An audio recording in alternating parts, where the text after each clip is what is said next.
இல்ல இங்கேயே இருந்தோம். அப்புறம் அங்க கடையோட வேலை நான் வந்துடும். நீ அங்க படுத்துக்கலாம்.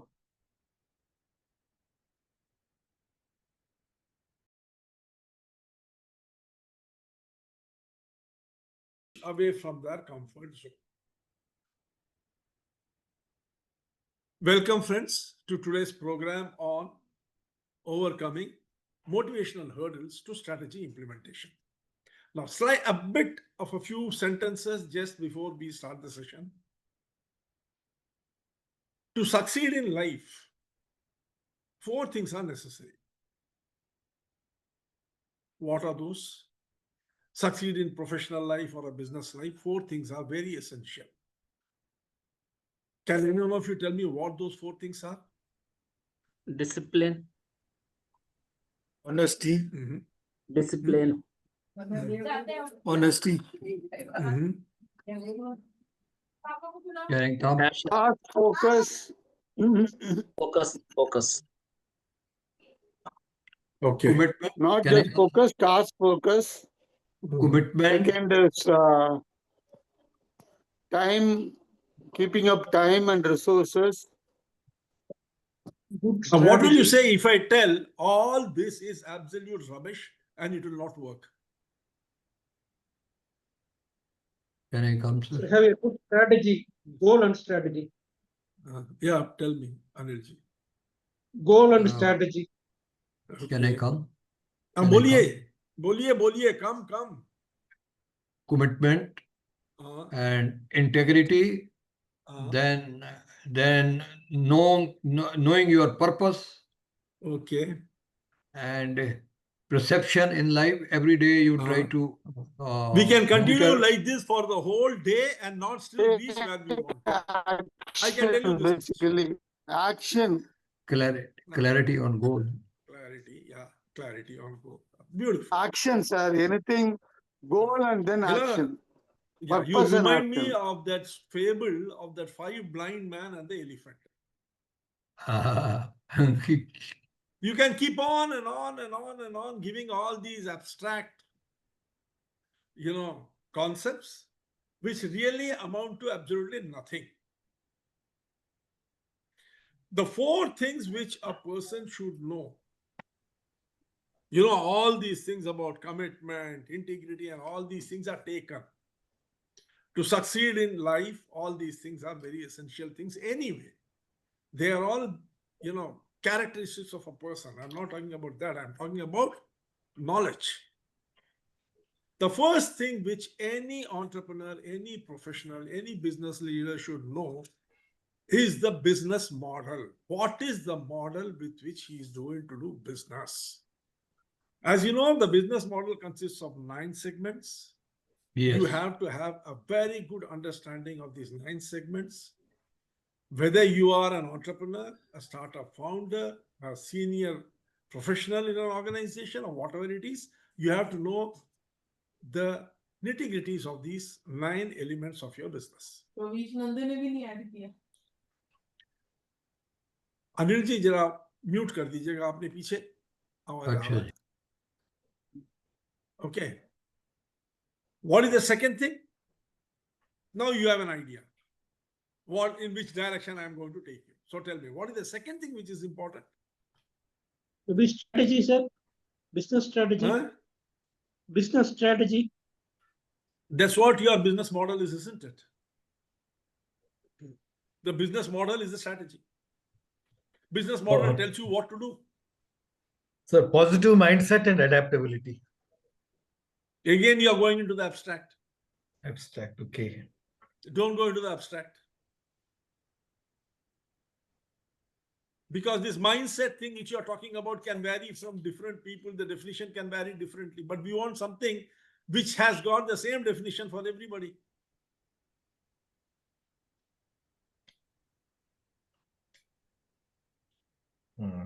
The second most important thing after your business model is the value proposition.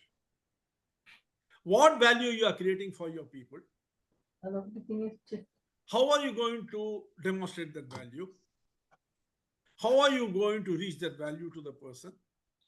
How are you going to capture that value for yourself as a value? So the value proposition journey is very important. You have to be very clear about it. Otherwise, you cannot do business. Okay, what is the third?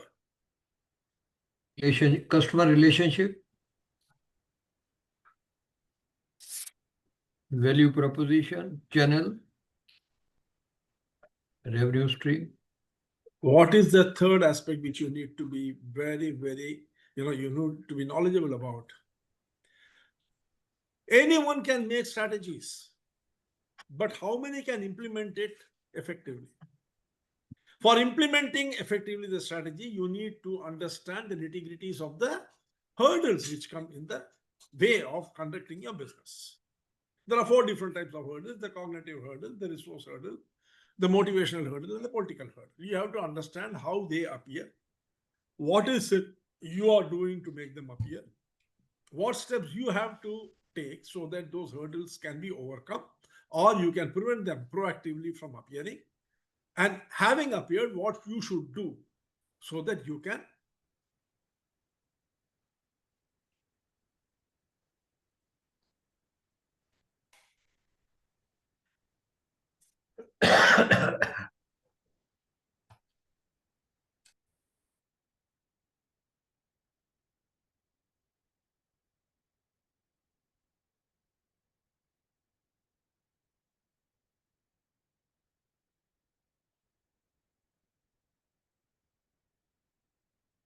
and having appeared, what it is you can do to ensure that you can overcome it. What is the fourth?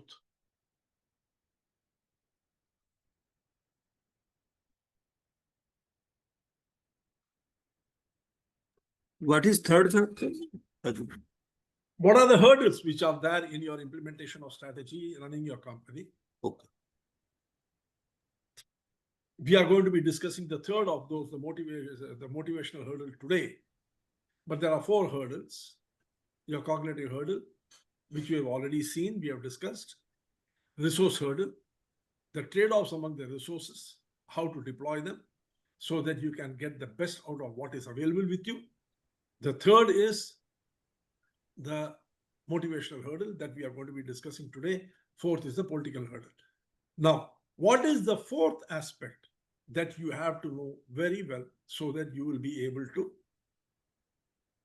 run your business or conduct your People, professional sir, life? managing people. Goal, purpose, objective.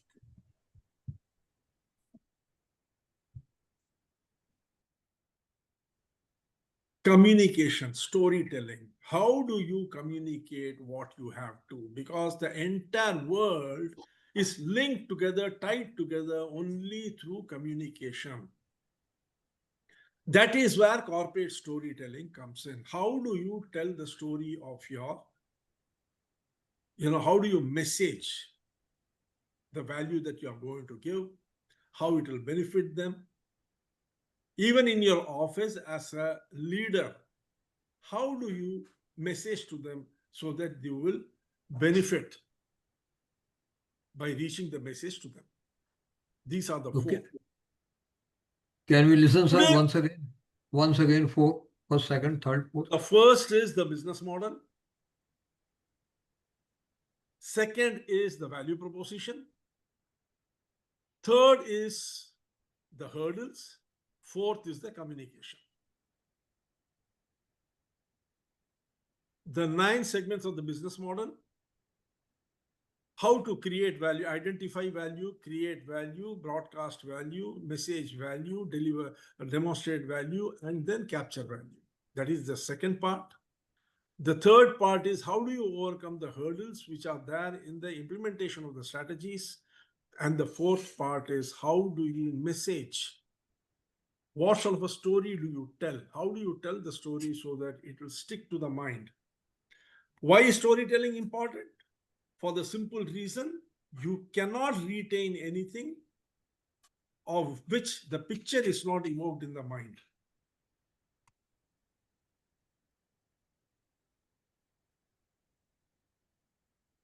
Okay.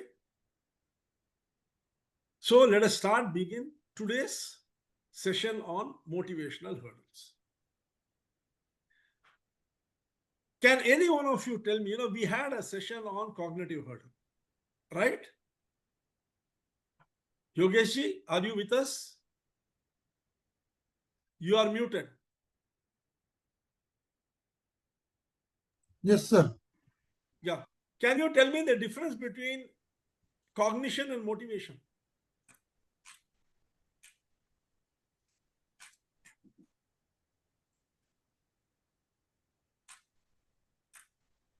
Sir, cognizance is the Please, perception. Anilji, I asked Yogesh. No. Okay. No, sir. Do you think it is important to know the difference between cognition For and motivation? convincing Why is employees it? or the need for change. Why is it cognitive. there are two different types of hurdles? Why do we have a separate cognitive hurdle? Why do you have a separate motivational hurdle? So when we need to convince the employee for the need for change, there is a cognition issue or cognitive hurdle. When we want to energize employee to drive change, it is a motivational hurdle. One is Okay. related to That is from energizing, your side. One is related to? convincing, other is related to energizing. Right. Slightly you got the thing off track at the end. Yeah. Just tell me, Anilji. Cognizant is when I say something, the perception is different. He thinks some other thing, I am saying some other thing. We are not on same page. And motivational is so we are not able to engage them, our team or our members. Engagement is missing, so we have to motivate them. Thank you. Okay. Anyone else would like to try? Sir, cognitive hurdles. Motivational is a, sorry. Yeah. The cognitive Go ahead, sir, hurdles, please. in my opinion, I think the limited knowledge, and you have some uncertainty, and some other biases and assumptions you will have, and complexity. I think because this is the cognitive hurdles I can think of. And the motivation hurdle is fear of failure. And then second is the lack of motivation. And third is some self-doubt, doubting yourself only, whether you're doing correct thing or not. So I think these two I can think of for motivational and cognitive. Okay. Why is it necessary? Hurdle is a mental block, sir. Mental block. Cognitive hurdle. You tell me. We will Cognitive discuss hurdle is first. like a mental block. Okay. What do you exactly mean by a mental block? So means we are resist to think on something for our side. Perception is different. Perception. Very good. Yeah, perception. Okay. Understanding, sir, understanding the things. Cognitive. Yeah, Yeah, ability, thinking ability. but the cognitive hurdle is convincing employees for the change. And the Okay, so we will begin today's session by Motivation, understanding the self-preservation. core difference between cognition and motivation. This is very important. Did you ever think why hurdles have been separated into 4 parts as cognitive hurdle, resource hurdle, motivational hurdle, and political hurdle? Have you ever thought about it?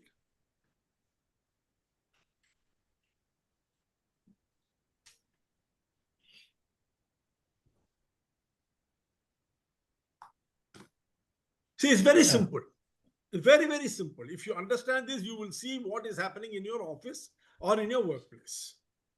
Why there are 4 different types of hurdles? What are the main challenges that you have? The first challenge is understanding something correctly. You have a particular, you formulate a particular strategy. Now you are going to be working through this strategy with a team of people.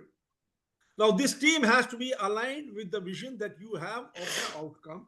So, understanding the strategy is very important. There comes the cognitive hurdle. Cognitive hurdle is purely about understanding. Clarity is cognition. Having understood, what is the next step? The next step is getting people energized into action. People may understand, but they may not want to do it. Or there could be various blockages which may prevent them from implementing it the way you want that to be implemented. That is where comes the motivation to do things. Maybe you know, you understand everything, but then you are waiting. You know, there's something called a status quo bias. Status quo bias works both in cognitive hurdle as well as in motivational hurdle. Status quo bias in cognitive hurdle is where you feel, see, we have always done it this way. And I really do not see where is the necessity for us to do it differently. Now, this is a cognitive hurdle. How does status quo bias work in motivational hurdle? You say, okay, I understand that there is a need for change. I appreciate that the need is there in the organization. It has to change. And I also understand the strategy, but let me wait and see what happens.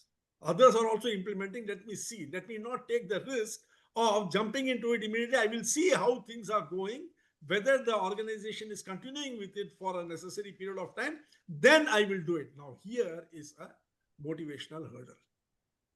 And this motivational hurdle has come up because of what? Because of loss aversion. We will be seeing all that in the due course. So you see, first thing is clarity. Once you have the clarity for anything, then comes the necessity for action. Now what comes? You have got limited resources. You have to deploy these resources, means make trade-offs between where you want to deploy, where you don't want to deploy, prioritize the deployment, the distribution. So there is a resource hurdle there. There are very specific strategies which you can apply. There are very specific ways, templates and roadmap which you can apply so that the various resources which are there in your organization in terms of time, money, effort, people, machinery, technology, all these things, you can work through. While doing all these things, you have to keep in mind the various stakeholders. How do you keep the interests of the stakeholders in mind? Because for the limited amount of resources which are there, the demands of the various stakeholders are different. The customer's demand on your resources is different. The employee's demand on your resources is different. The investor's demand on your resources is different. All are different. So that is where the political hurdle comes. So a very simple thing, understanding what the strategy is, getting people to start implementing the strategy, keeping in mind the demands of the various stakeholders and deploying the resources accordingly will reach you to success. That is why the hurdle part is very, very important for any software work. Now, this could be in a business environment. This could even be in the, what do you call it, domestic environment. The same thing applies.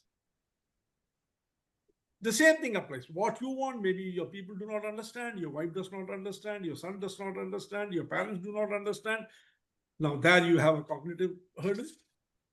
Even if they understand, they might not do it. For instance, you see, very simple. You know, this is something which all of us have routinely faced. Men, as a rule, think domestic work is not very difficult, isn't it? Say, what is that? They're cooking, cleaning, taking care of home. What's the big deal about it?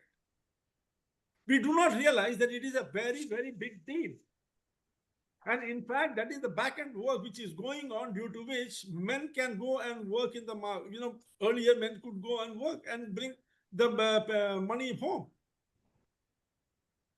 Then a stage comes in life when we start appreciating. Now, here is a cognitive hurdle.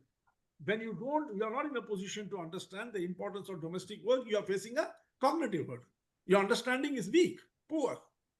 Then what happens? The stage comes when you understand how difficult it is.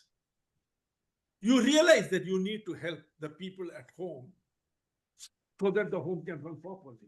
That's the cognitive hurdle you have overcome. But now what happens? You say, okay, I'll help, but not now.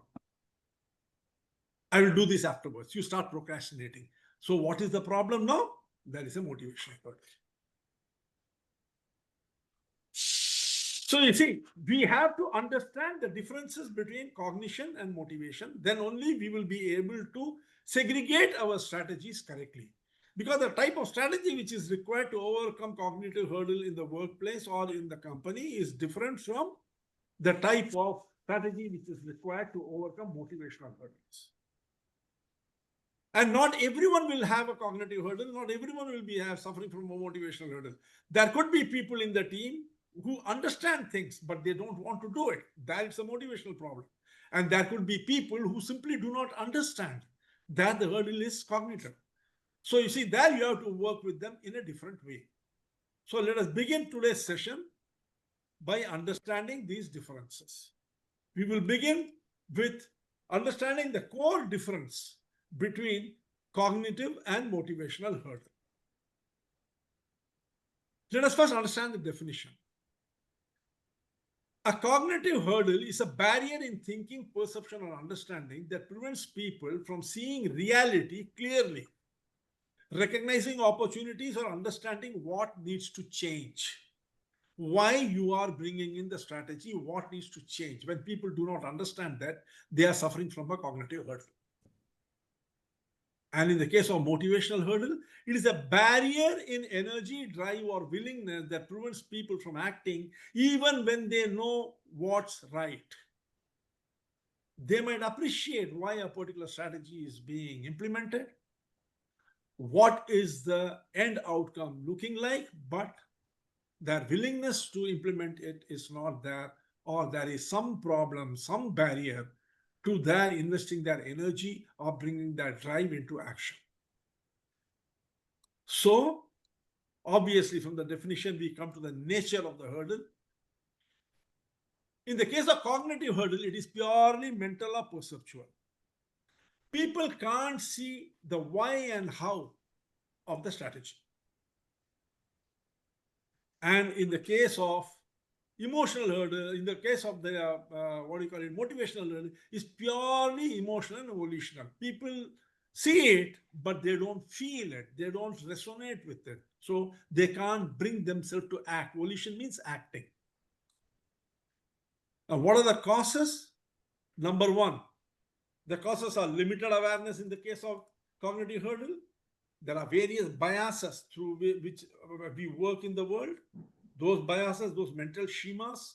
We have mental models of how things should be done. Those mental models are preventing us from developing a pure clarity. And in the case of motivational hurdle, it is a question of fear. Various types of fears. There could be a moral problem. People are not able to get an ownership in it. And above all, they don't recognize an intrinsic reward within themselves. You know, extrinsic rewards are very limited time frame they have. So you need to be having intrinsic reward if we have to be having a long-term motivation. What is the effect that is there because of these cognitive and motivational hurdles? In the case of cognitive hurdle, the effect is misaligned in thought. You're not aligned with the thought of the strategy. Why the strategy is important, why the strategy has been created, you don't understand. You're misaligned. And that obviously leads to misaligned in action. A cognitive hurdle will necessarily be there when there is a motivational hurdle. But a cognitive hurdle is not a compulsory thing for a motivational hurdle.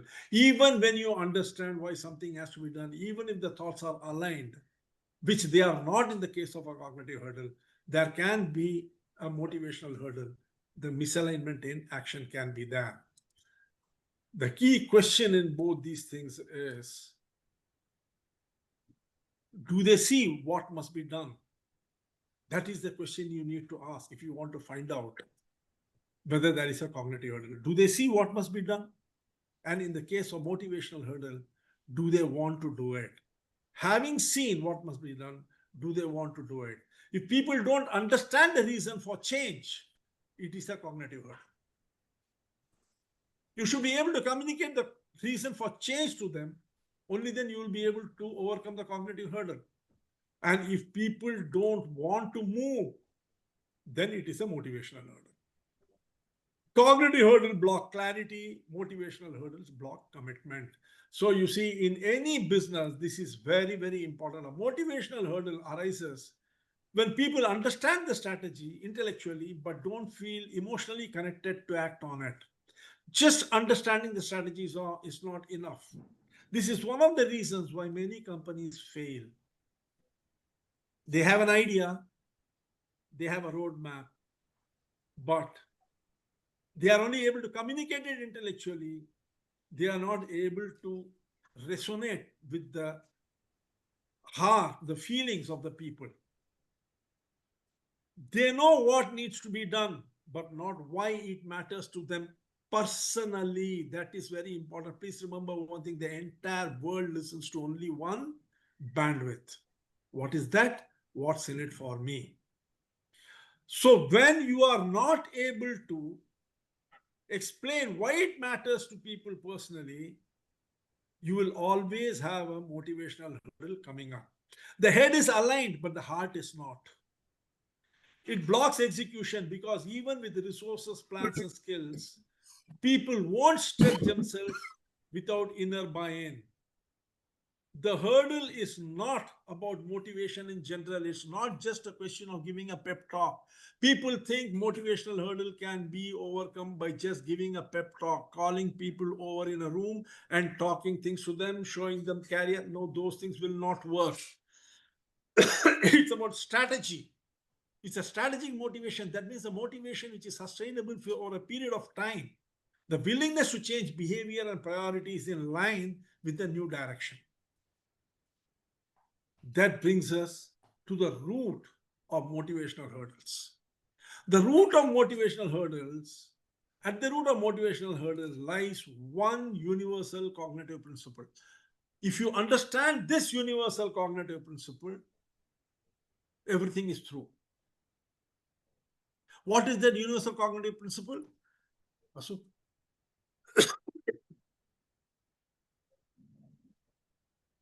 Humans resist change, not because they dislike new goals. This is a very, very important concept. Please understand this very clearly. Why do people resist change? Fear factor. Fear factor. Get to the Fear. root of it. What is this fear? You say, we are very good at parroting words. Either side. Suresh, there is a research which was done. It was found that human beings have 6,000 to 6,500 thoughts in a day, in a 16-hour waking period. 6,000 to 6,500 thoughts. Can you tell me how many of them are new, how many of them are old repetitive thoughts? Maybe 50%. 90% of them. 90. Over Only 90% are old repetitive thoughts. We don't have new thoughts. Over 90%, in some cases, some reports have said as high as 98% are old repetitive thoughts. Can you beat it? That means you are continuing to think the same thing. Now, as Einstein said, doing and thinking the same thing and expecting different result is an ideal definition of insanity. If you are going to think the same thing, the same outcomes will come. No new outcome is going to come.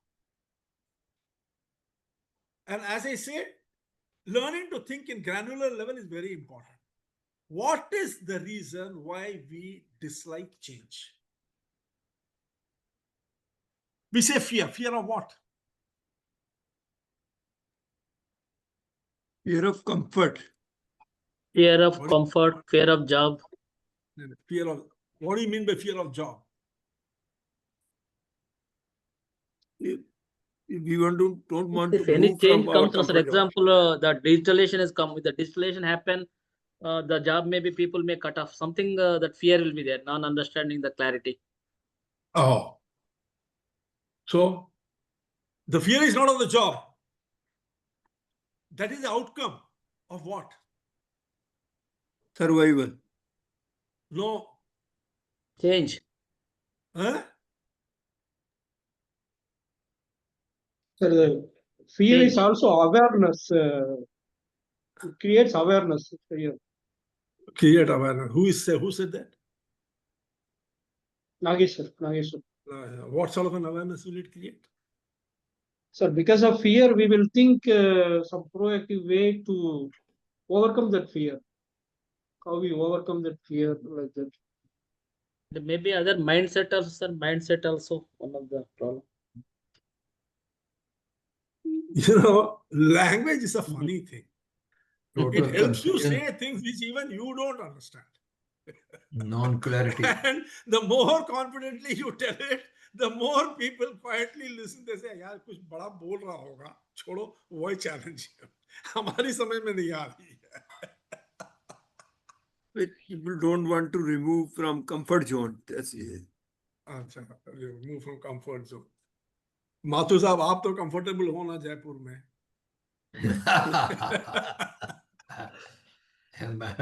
हम भी Diwali, comfortable happy हैं। दिवाली बोल गए, मिठाई नहीं, कुछ नहीं, और बोल रहे हैं कंफर्ट जोन. इनसे मिलिए. गोस्वामी साहब. मिठाई खिला देगा.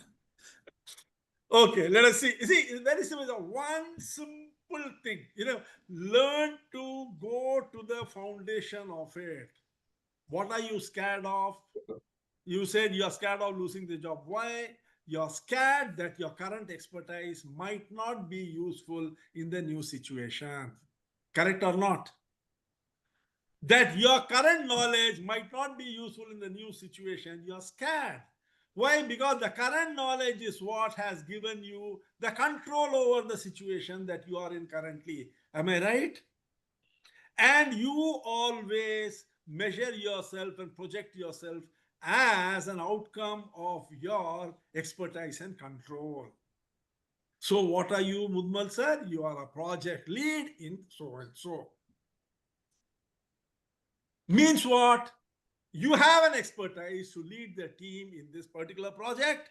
That means you control the project and the members working in it. It has got three aspects: your identity, your expertise, and your control. You don't want change because all these three are challenged by the new strategy. Just imagine. AI has come into the company. Okay. So what is the next step? What will the company do?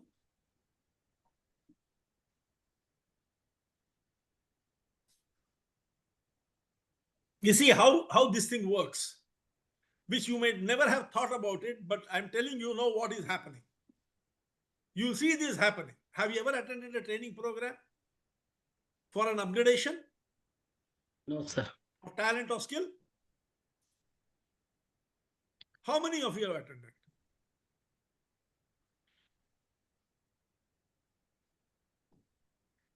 All of you have attended, right? So what did you see in the conference hall? There are three different types of people in that conference hall. Who are they?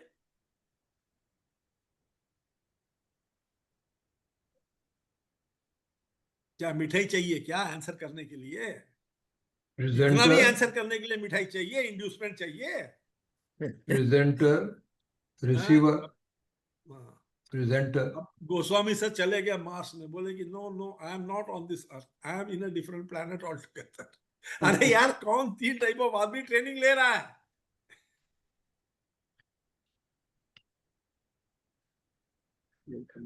Not no. क्या question repeat करो जी एक बार. Which are the three types of people who are attending the training in the conference hall, in the training program? Those who want knowledge, Maybe those news, who want maybe already certificate. knows. Trainer, Beginner. Trainer, Trainer, training. Those who want Wanted to knowledge, know- those who want only Ah. certificate. Third, I Ah. have to. Criticize people. Think. Are a very simple. Some- Why some the for heck enjoy, people some make it so for- complex? The three different Coffee types click. of people who are attending the training program are your peers, your subordinates, and your superiors. Because this is applicable to all, isn't it?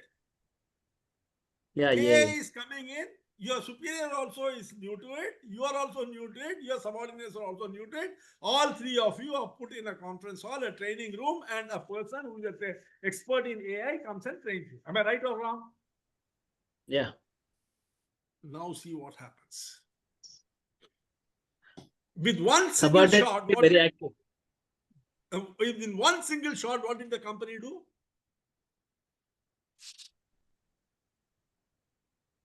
Yogesh, you are muted. Put all levels together. All levels together. That means expertise 0, status 0, control 0. You mean to tell me motivation will be there? What a big threat it is to your psychology. See, the entire model, mental model that you are holding about yourself has been shattered with one single move. And this move is supposed to be a proactive, employee-oriented, developmental, motivational move by the management. Is it? Is this how you motivate people? Just think. What are the mental model you had? You are the departmental head. That means what? You are the biggest expert in the department. You have the highest amount of control and authority. You have the highest amount of knowledge and you are privy to all the knowledge that is there under you in the department. You control and decide. Suddenly you find you are sitting with the junior most and both of you are being taught the same thing. Do you realize how it has shaken the whole thing? That is the reason, why we need to understand and navigate this motivational hurdle in a very, very sweet manner. Because doing it without really understanding what you are doing can have disastrous consequences, and they do have. Humans resist change not because they dislike new goals, but because change threatens existing mental models of competence, identity, and control. It threatens your current idea of competence. You have an existing mental model about yourself, of your competence, your identity, and your control. That change is threatening it. In cognitive terms, this is driven by a clash between existing schemas. Schema is what? How the brain organizes information so that it can take that information to automaticity and you can start doing things automatically without having to analyze the whole process. You have a schema for how to brush your teeth. You get up in the morning, you do it automatically. Imagine every day morning if you had to get up and start rationalizing what is the next step. So you get up, you wake up, okay, now what is the next step? What should I be doing? I should go and brush my teeth. So how do I brush my teeth? I go and open the bathroom door, go in, take out the toothbrush, wash it, put toothpaste on it, gargle my mouth, then start brushing. This is the rotatory motion my hand should go. If all these things you have to think out, will your mind be able to face the strain of it? No. So the mind creates a schema, the bundle of information through which it creates an automatic process. You might have seen right in the beginning when you start learning to drive a car, you have to organize your thinking so that you will be able to start a car. Put it in the key, on it, press the clutch, change the gear, press the accelerator, all these. But then after a period of time, it all becomes one particular schema, a mental model, and then it starts happening automatically. You're talking to your wife, you're talking to your friend, you're thinking about your office, you're talking to your phone on the phone, but you take off and come back without any problem. So you see, this in cognitive terms, this is driven by a clash between the existing schemas mental model and the new reality demanded by the strategy. A new reality has been demanded. And this is in divergence with the existing schemas. That means when a strategy redefines how success looks, because the strategy has an end goal, it will define how success will look.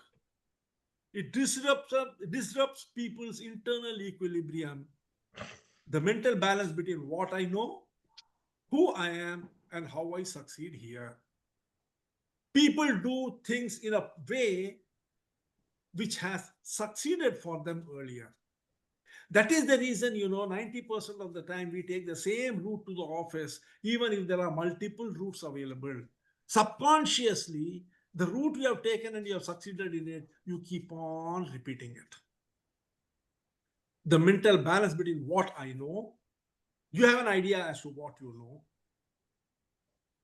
Sir, Who I Hurdles, sir. am. Yes. Sir, here, but it may varies to person, sir. So sometimes people, I've seen some people are resisting in company. Some people may be welcoming the change also. I've seen both type of people also. I've seen. Some are ready to change. Some are maybe not ready to change. Hanmantra here, sir. Yeah. Yes. What are you telling? It may vary to the person to persons also, no, sir. Sometimes some people will That is welcome where the change. hurdles come in now. Why people are resistant to change is where the question of the cognitive hurdle and the motivational hurdle comes. Why will you be resist to change? Why would you resist the change? If you understand that the change is required, it is in your interest, it is in the company's interest, why should you resist it?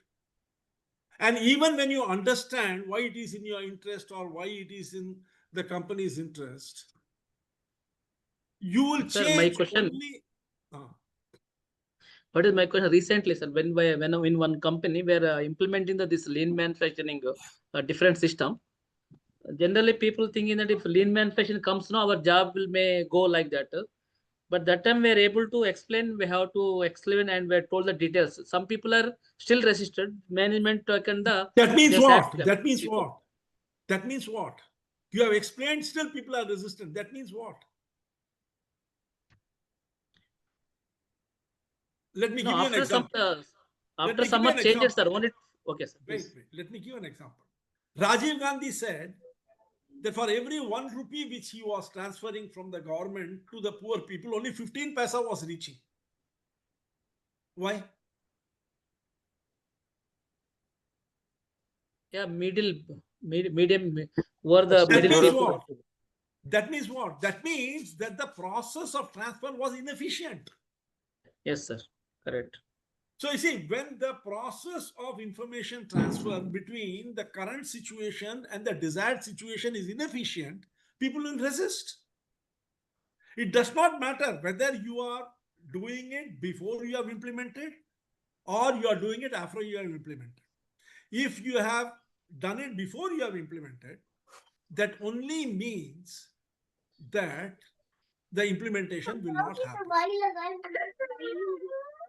And if you are doing it, Mathur साहब mute कीजिए, पीछे से आवाज आ रहा है.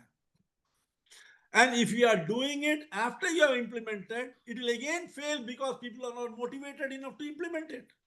That will appear as resistance to change. See, this is the reason why it is said that creating a strategy is very easy. Implementation of strategy is difficult. Are you understanding, Hanuman sir? Sir.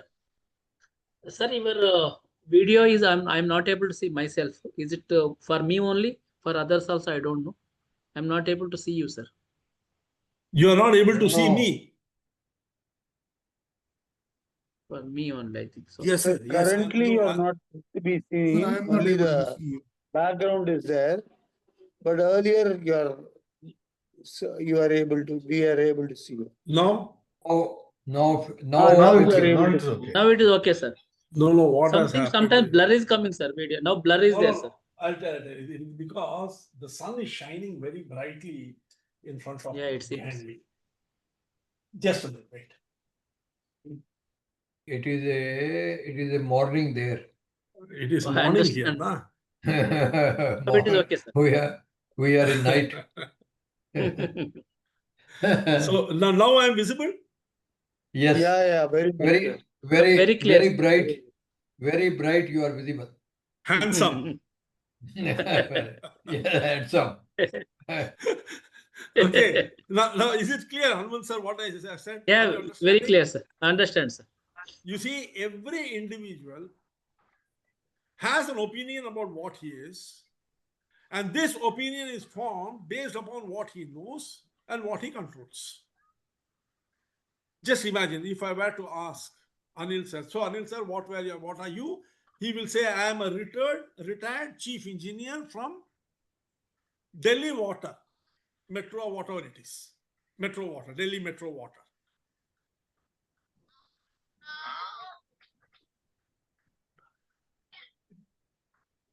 Give me 2 minutes time. I will move to a different room.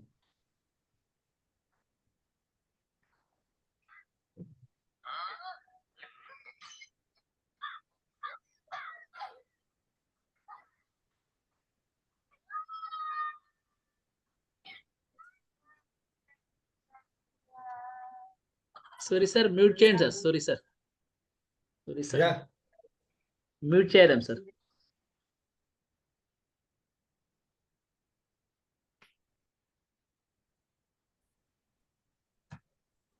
I am from Haryana.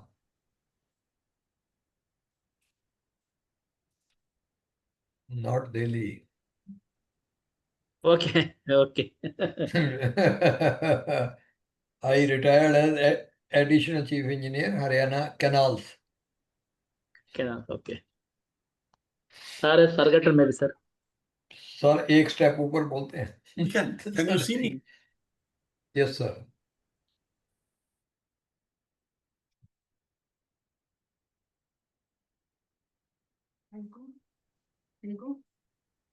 Yeah. Okay. Now it's okay? Can Very you hear much me? okay. See me? Okay, very much okay. Earlier also okay, no problem. नहीं ठीक, अभी ठीक रहेगा light, क्योंकि वो मैं सामने drawing room में बैठ के कर रहा था, तो ग्लास विंडो से बहुत ज्यादा लाइट आ रहा था, तो अभी I shifted to my bedroom. Okay? Okay. Okay. Sir is from Haryana, sir told, sir. Haryana. Anil, sir. Haryana chief engineer. Okay, so now, not because they dislike new goals, but because change threatens existing models of competence, identity, and control. In cognitive terms, this is driven by a clash between the existing mental models and the new reality demanded by the strategy which has to be implemented. When a strategy defines how success looks, it disrupts people's internal equilibrium, the mental balance between what I know, who I am, and how I succeed here. These three are very important. What I know, who I am, and how I succeed here. That means what? There are three cognitive mechanisms that drive motivational hurdles. There are three cognitive mechanisms. See, if you understand this much, everything will become extraordinarily clear how to handle motivational hurdles. What are the three cognitive mechanisms? Number one, Leon Festinger had proposed the cognitive dissonance theory. When a new strategy contradicts people's established beliefs or experiences, the brain experiences a psychological discomfort. You are habituated to working in a particular way. When a new change comes in, it is contradicting your established belief or experience. For instance, you see, when the computerization came in, people were extremely worried. What will happen? People will lose job. We will become redundant and all those things. Did it really happen? Things exploded. More number of works came, more number of employments came, things became much better. But for a time being, the brain did experience psychological discomfort. People subconsciously reduce the discomfort not by changing themselves, but by rationalizing why the new idea won't work. They rationalize that the new idea will not work. It is not what is required. That is how they rationalize, and this is what is called cognitive dissonance. What is the second one? The loss aversion, which was proposed by Daniel Kahneman and Mostoversky. For this, Daniel Kahneman got the Nobel Prize in 2001. Behavioral economics shows that humans feel the pain of loss twice as strongly as the pain of the pleasure of gain. You feel the pain twice as more than the pleasure of gain. A new strategy often feels like a loss. A loss of what? Of mastery. You feel that a new strategy is taking away whatever mastery you have. And how does this create a loss of comfort?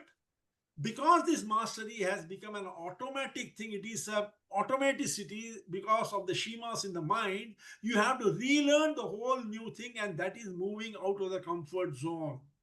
So it's a loss of comfort. And since your mastery is very closely linked to your identity, you feel that your relevance will be gone. You will no more be relevant. Even if it promises future growth, you fear a loss because you think you are losing your mastery. You have to move out of your comfort zone and start relearning the whole thing. And in the process, your relevance will have to be reinvented. So even if it is good for the future, you resist it. That is what is loss aversion. And the third thing is a very, very important thing, bias. Samuelson and Zeckhauser had proposed this. People prefer existing routines even when better options are available. Even when better options are available, people prefer what they have been doing because familiarity reduces cognitive load. Can any one of you give me an example of how cognitive load can damage you?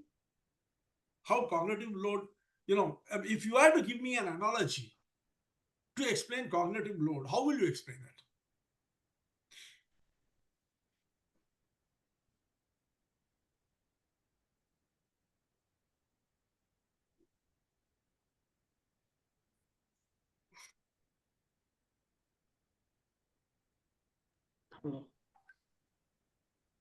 You're all tech savvy, still you're struggling to explain cognitive load to me?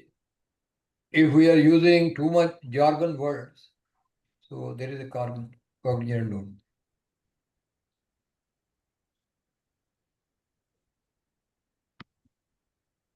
Non-simple, simplicity. Very simple. Your RAM works on what principle? That it can hold a certain amount of information on it for you to work regularly, isn't it? Yes. A certain amount of information it can hold on it for a particular period of time. And if you keep on loading more and more information, what happens? The computer starts slowing down, it becomes sluggish, and at one stage it hangs. In the same way, you see, your mind is capable of holding a certain amount of information. Like I said, over 90% of thoughts are old thoughts. That means what? The old thoughts have occupied a huge amount of space in your mind. And there is a limited amount of space for new thoughts. If more and more new thoughts are pumped into you, what happens? The mind stops receiving. It stops at one stage. It goes into a shutdown mode. Many of you have told me, if I remember Anil sir, Suresh sir, many of you, Yogesh, all have told me कि sir, इतना ज़्यादा information process करना बहुत मुश्किल हो जाता है. बोले हैं कि नहीं आप लोग? Yes. See, all these are information which I am giving you are all in the public domain. People are practicing it. You yourself are practicing it. Knowingly or unknowingly, lot of these things you yourself are practicing. But when I'm telling it to you, it is blocking your mind. You are unable to process. Because you see, because I know the information so well, the speed with which I can deliver, you cannot process at that same speed. By the time you process one information, I have already moved to the third information. Are you getting my point? This is where the cognitive overload comes.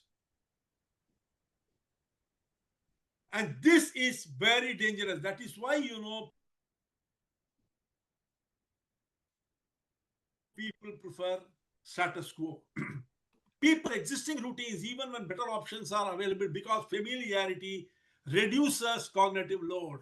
If I were to tell you what you already know, there is no problem. For instance, there are, let us say, 11 people here, and all the 11 people's name, if I were to read out one after the other, you will have no problem in processing that information because it is already there. You are familiar with those people, you're familiar with the names. But if I were to read out 11 different names, you would not be able to process it. Change demands effortful thinking, which the brain instinctively avoids to conserve energy.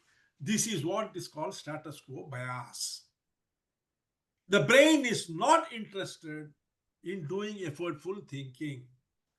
We are, to a very great extent, like amoebas and those bacteria, which, you know, those unicellular organisms which prefer digested food. We don't want to take the trouble of digesting information.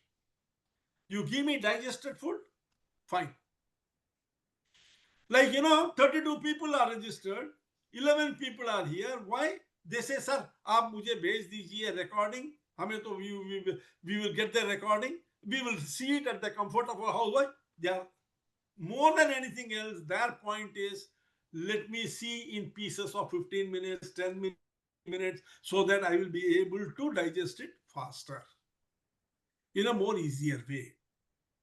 They don't understand, you know, that one-on-one, face-to-face interaction gives much greater and deeper understanding because you can clarify your points that you want. You can resonate well with the idea, with the presenter, and learn better. This is what is called status quo bias. These are the three cognitive mechanisms that identify, you know, that drive motivational hurdles. These are the three. What are they? Cognitive dissonance, where anything new creates psychological discomfort. Loss aversion, because anything new creates a loss of mastery, comfort, and relevance. And status quo bias, anything new requires effort by the mind, and it is not interested in doing that. These three put together creates the motivational hurdles. And what is the combined effort? The combined effort is something which is called the identity threat loop. There is an identity threat loop, which is what is the most powerful thing in any human life? The I factor, I. So how does this come about? When these three mechanisms work together, they form what cognitive science calls the identity threat loop. New strategy means dissonance. This dissonance is, this isn't how we have done things. You might have heard this a lot in your companies, in your office. Sab aise nahi hota hai sab yahan. Sir, we do things differently here. Or, sir, this is how it was done by the earlier manager. Let us do it this way. Or this is how the boss wants things to be presented. Let us change the structure to that. So you see, everything is trying to take it back to the old way of doing things. Because dissonance is perceived loss. I might lose relevance or respect if I do it in the new way. In the old way, it is proved that I will not lose relevance, I will not lose respect. And in the new way, I don't know, it might happen. So why take a chance? And the third is perceived loss leads to inertia. And when you perceive this loss, you stop acting.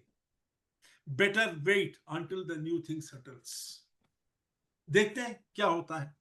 Let's wait and see. Wait and watch. Philosophy, you adopt. The loop drains initiative, risk-taking, and belief. And these three are the emotional fuel the strategy needs for execution. There is no initiative. The screen is not visible. Screen is not visible clearly. The focus is only on. Okay, sir. Focus is on. Yes. No, it is okay, sir. It is focused on only Nandula, sir. Yeah, middle one in white color, white font. No, it is For- only focus on Suri sir. Okay, okay. It is not focus no. on screen. Are you people able to see the screen? Yeah, yes, No. sir. Myself, I am able to see. Yes, sir, we are able to see. Yes, sir. It is okay, sir. Slide is okay. Now it is okay. Now it is okay. Yeah, it is okay. Now we can see. Before also it was okay. Never mind. Before. Okay. Now, you see, based on these three biases and the identity threat loop, the combined effect, 7 distinct motivational hurdles, each rooted in these 3 core cognitive biases, have been identified. These are the 7 motivational hurdles, which you will see in different ways. But these are the 7 buckets in which you can put it. The first one is the meaning gap. People experience internal conflict when new strategy clashes with their existing belief and mental models. This is the first one. We will see in all these things in greater detail and how they will appear in the office, in the workplace, how it is expressed and what happens.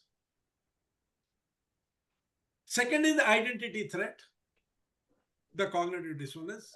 The third is fear of loss aversion. The fourth is the comfort of the familiar, status quo. The fifth is overload barrier, cognitive load.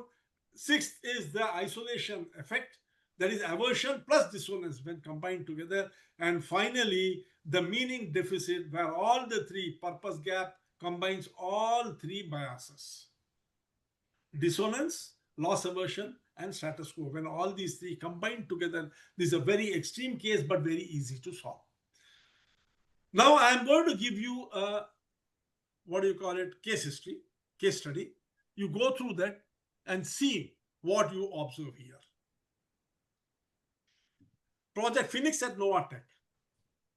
Novatech, a mid-sized electronic manufacturer based in Pune, had built its reputation as a reliable supplier of high-precision industrial components. Its clients included major equipment manufacturers who valued Novatech's consistency and low defect rates. But by 2023, the industry had shifted.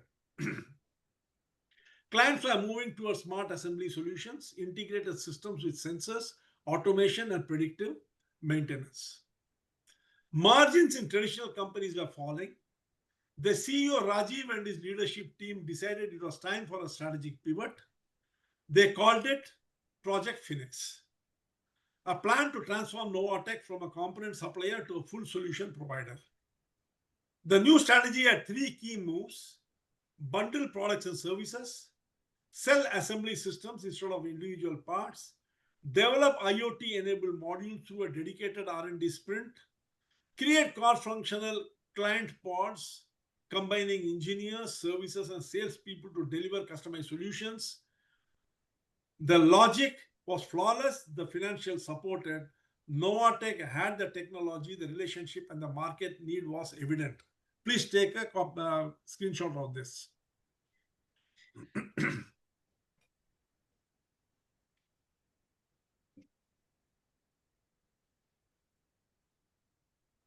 Rajiv announced, we are not just making parts anymore, we are building smart solutions. Training sessions were rolled out, teams were reorganized, budgets were approved, and then almost nothing happened. Sales team continued to sell the old product. Engineers continued refining component designs rather than developing smart modules. Department heads complained that cross-functional pods were creating confusion. Meeting ended with polite agreement but no tangible movement. Rajiv grew impatient. We have a great strategy, enough funds and capable people, he said. So why is no one moving? What do you think could have been done differently to preempt the problems? What are the problems here? What do you think could have been done differently?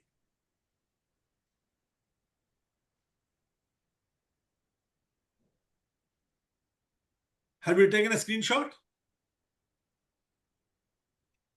Yes, sir. Okay. There are 11 people here, 10 other than me. So I will not create 2 breakout rooms. In the here itself, directly you discuss so that the recording will also be available to everyone to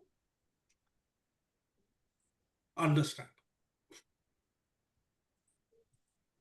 First, select a leader among you, and then others can start discussing. I will request people, if possible, to kindly unmute their videos. Miss Lakshmi, you unmute your video, please? Suri sir? Sanjay ji, if it is convenient, kindly unmute your video, otherwise it's okay. Lakshmi ji, can you unmute your video?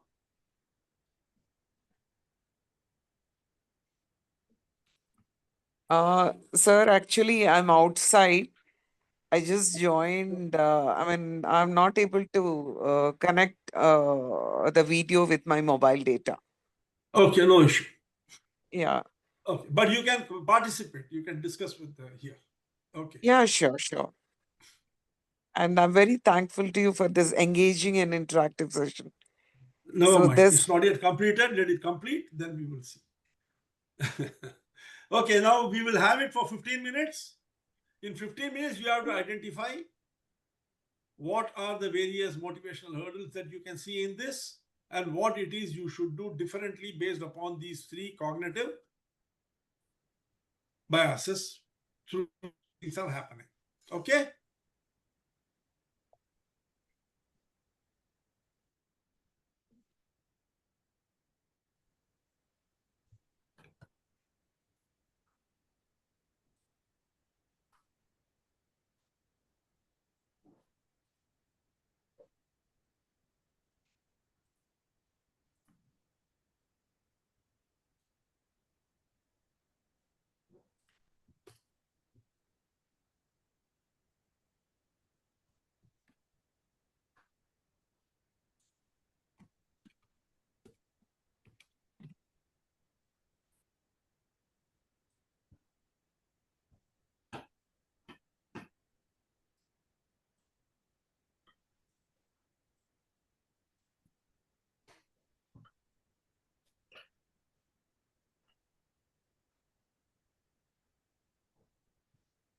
So, Hanvantra, will you note down the motivational hurdles, that problems first? Then we decide what could have been done differently. Okay, sir. Okay. Yogesh ji, On my internet. one after the other, each one take 2 minutes, and then come up with Oh my God. 2-3 points, Oh. so that Hanumantra will take the noting. Is Can that anyone shown, sir? Yeah. Some Sir, the mere change, sir, something problem is there with my charging is going to get over. screenshot is taken? Something is shown? I think so. तो हमने लिया नहीं उनको. आप नहीं लिया? I had to go as a guest somewhere. Yeah. Who has taken the screenshot? Or we can request again. Yeah, second though I have taken, first I could not. 3 pages? Two pages. 2 pages. 2 pages. 2 pages. 2 pages. Can you I have read? taken, sir. Anybody can Should I read read it? it? Okay, I will do one thing. I'll read it, sir. I can read, sir. Can I Okay. read? You Yes. can share it. Nah. Yeah, I will share, sir. Now only I will get.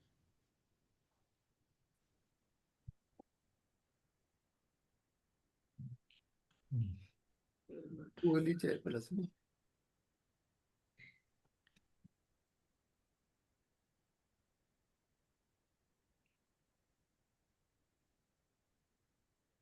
इधर आ जाओ change कर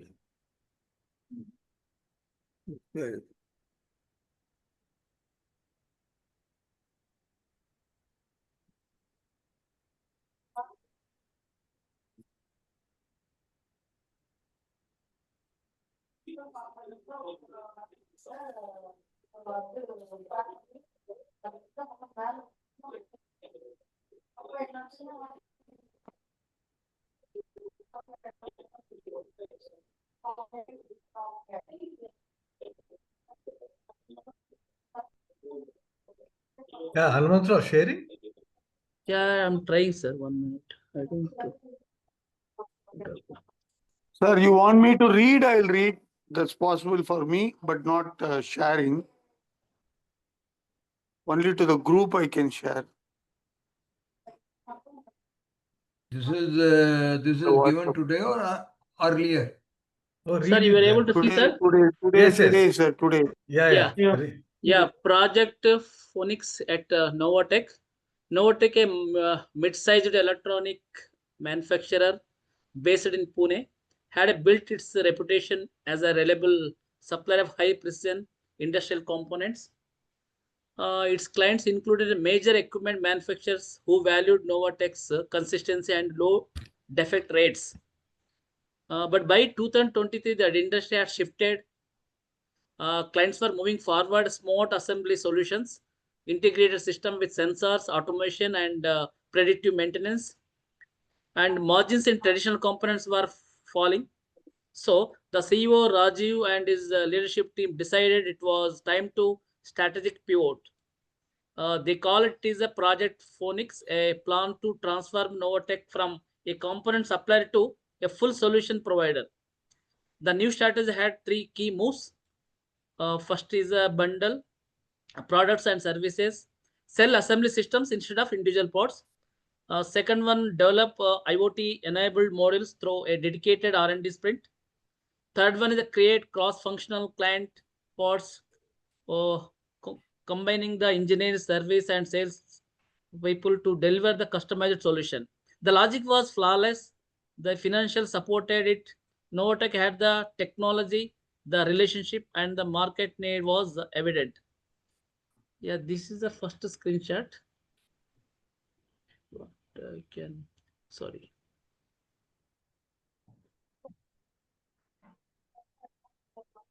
Second page. Yeah, second page also. Second page is am I right, sir? It's continuation, same only. Yes, Correct, yes. correct. Yeah, the Rajiv announced we're not just making parts anymore. We're building smart solutions. Means totally they're diverting the different field. What I understand from this one, Rajiv. Training session were rolled out. Teams were reorganized. Budgets were approved, and then almost nothing happened. Sales teams continue to sell the old products only. There is no change in the new strategy. Engineers continued refining the component designs rather than the developing the smart models. Department heads complained that cross-functional parts were creating confusion. Meeting ended with the polite agreement but no tangible movement. The Rajiv grew impatient. So we have great strategy, enough funds and capable people, he said. So why not? Why no one is moving to new strategy? What went wrong and what could have been done differently to the preempt the problems and the Yeah. cognitive See, hurdles actually, and if you look into motivational it, hurdles. Yeah. cognitively, it is very convincing, but motivation was missing it out.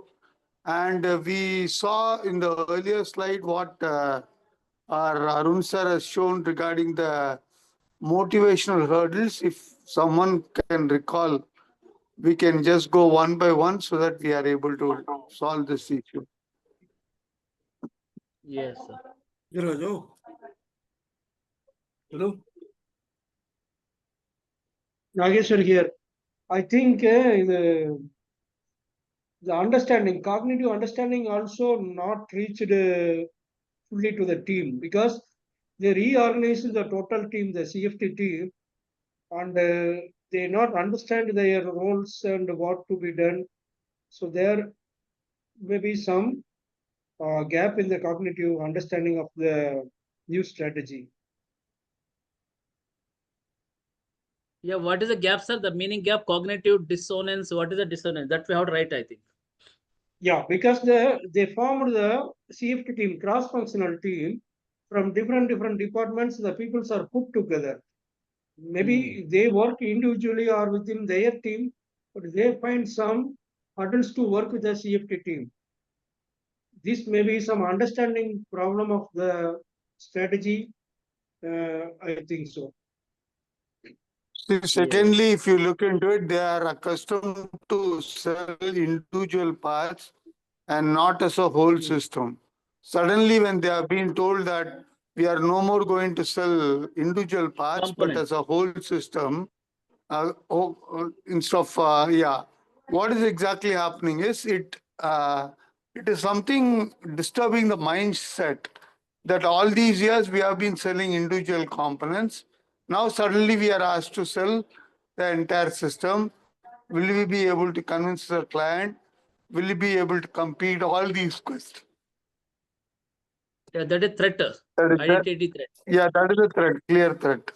Identity threat is shifting the component to the immediate smart solution. Who are already component subject matter experts, other people are there. They maybe have the threat how to transform to the new technology. This maybe that is you are telling, sir. Same thing. Not only that, most importantly, the sales team, their mindset is fixed. So suddenly, when you say, no, you are not going to sell individual components, but to the whole system, they'll think that my client base will lose, I lose my sales, all these things will happen.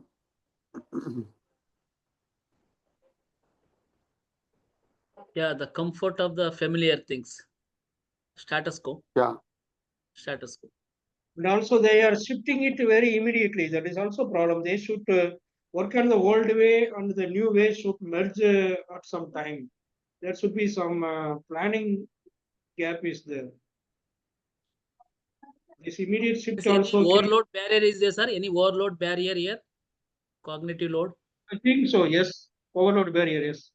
Yes, When they- cognitive overload is there because people are not clearly understanding how, even in spite of the training, they can be able to sell the whole system rather than individual components. That is why if you find the sales team continue to sell the old way, the engineers continue to make it, and cross-functional team is not coordinating.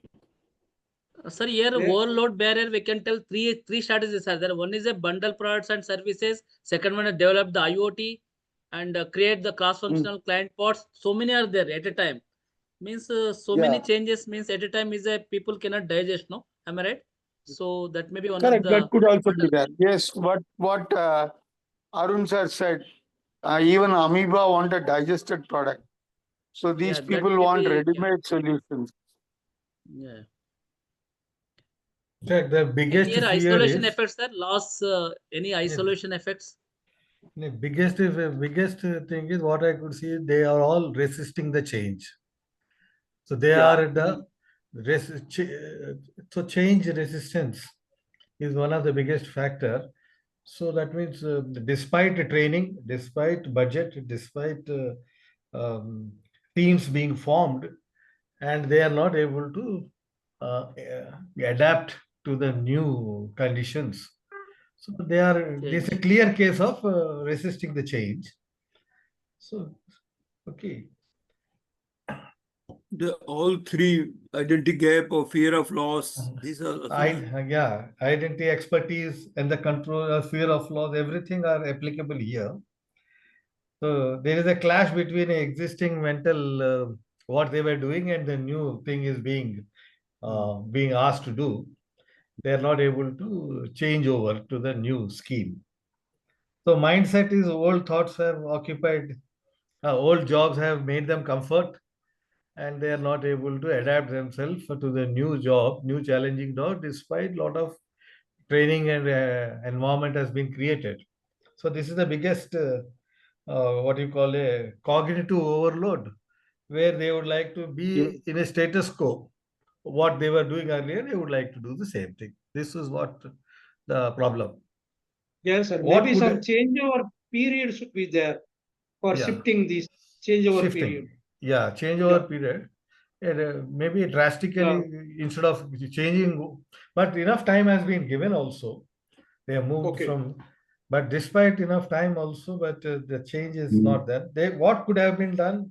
That is the answer we have to find out. Having known the problems. So one thing think is the- One from aspect a I see is that the leadership is not able to control the team and get their buy-in.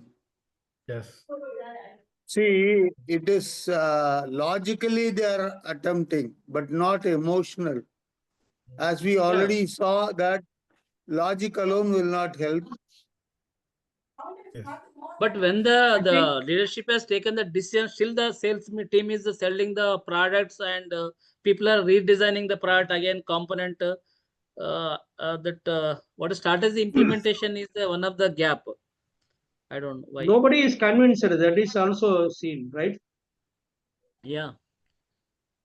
Budget.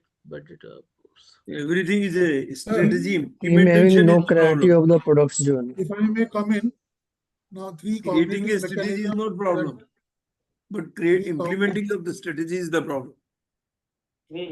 But clarity is not That there in Strategy is the good team. enough. execution is the problem, right? That is the way the hurdle comes.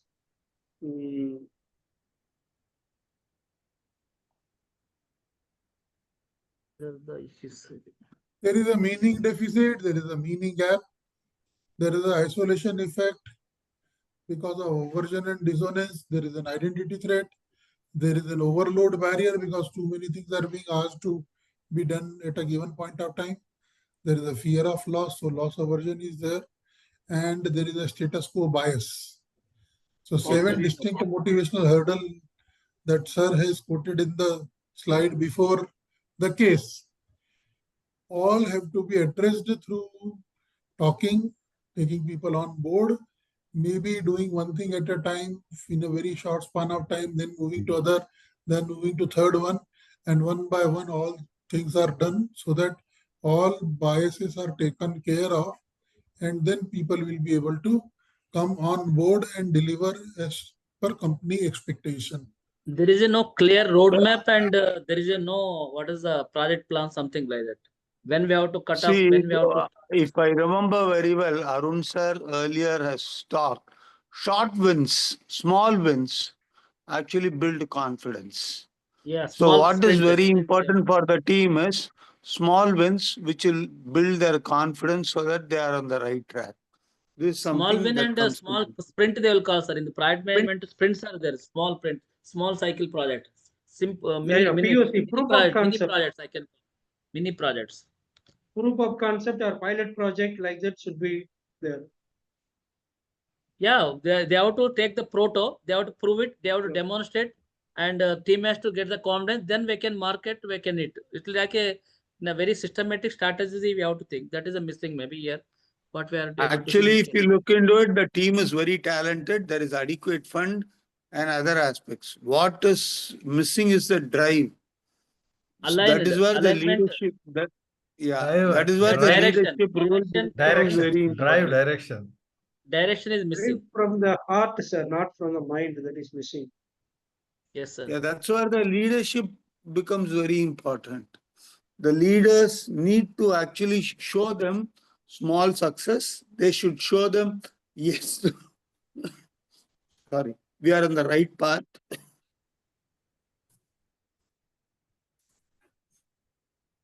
So do you see how difficult it is to identify the reason why things are not moving? This is precisely what happens in companies. Am I audible? Yes, Very sir. clear, sir. Very clear. Yes. Precisely what happens in companies.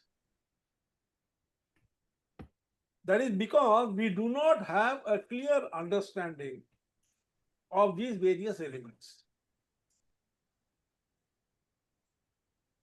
That is the reason, why knowledge of all these things can help you a lot in being able to handle problems effectively and deliver results.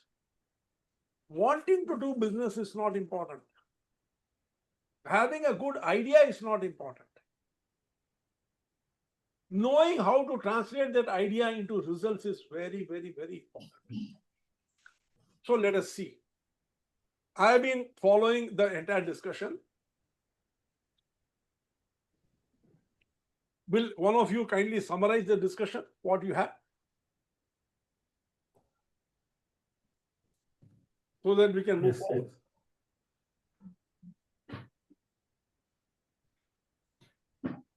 So what, Nandula, yes, sir. Shall I? Yeah, please.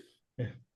So what is the problem is the company has wanted to migrate from a small level, component level, to a big smart solutions level.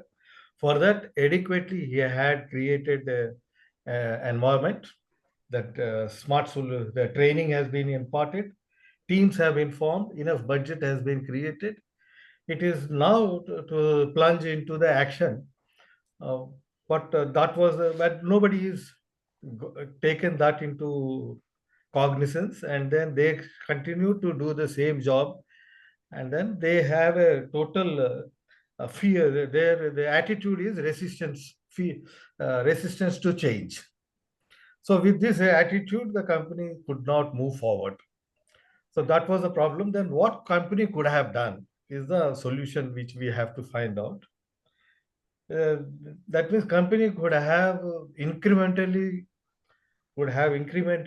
planned this transformation from the components to a smart solutions thing with a clear understanding, as you said that, and after that, and then strategically plan the migration from that level to this level with a time frame, and then move forward.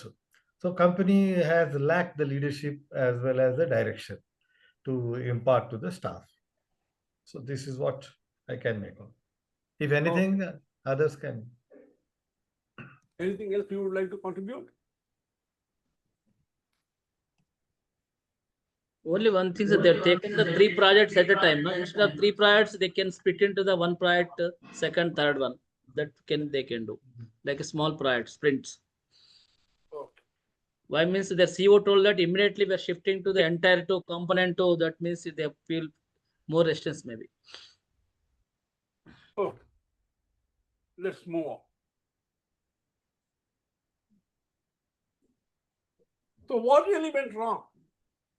The problem wasn't the strategy, it was the silent emergence of motivational hurdles which created the problem. Number 1, loss of personal meaning. Engineers took pride in perfection and precision. Smart solutions felt like vague marketing-driven idea. They couldn't emotionally connect with it. Number 2, fear of losing mastery. Many had spent years perfecting one process or product line. The new approach made them feel like beginners again, threatening their sense of competence. Number 3, misaligned rewards. Salespeople were still being rewarded for quarterly numbers, not for experimenting with new bundled offerings. So they did what made sense, sold what they knew. Uneven risk distribution. R&D bore the risk of innovation while operations and sales could still hide behind routine. This created a quiet undercurrent of why should we be the only ones to take the hit?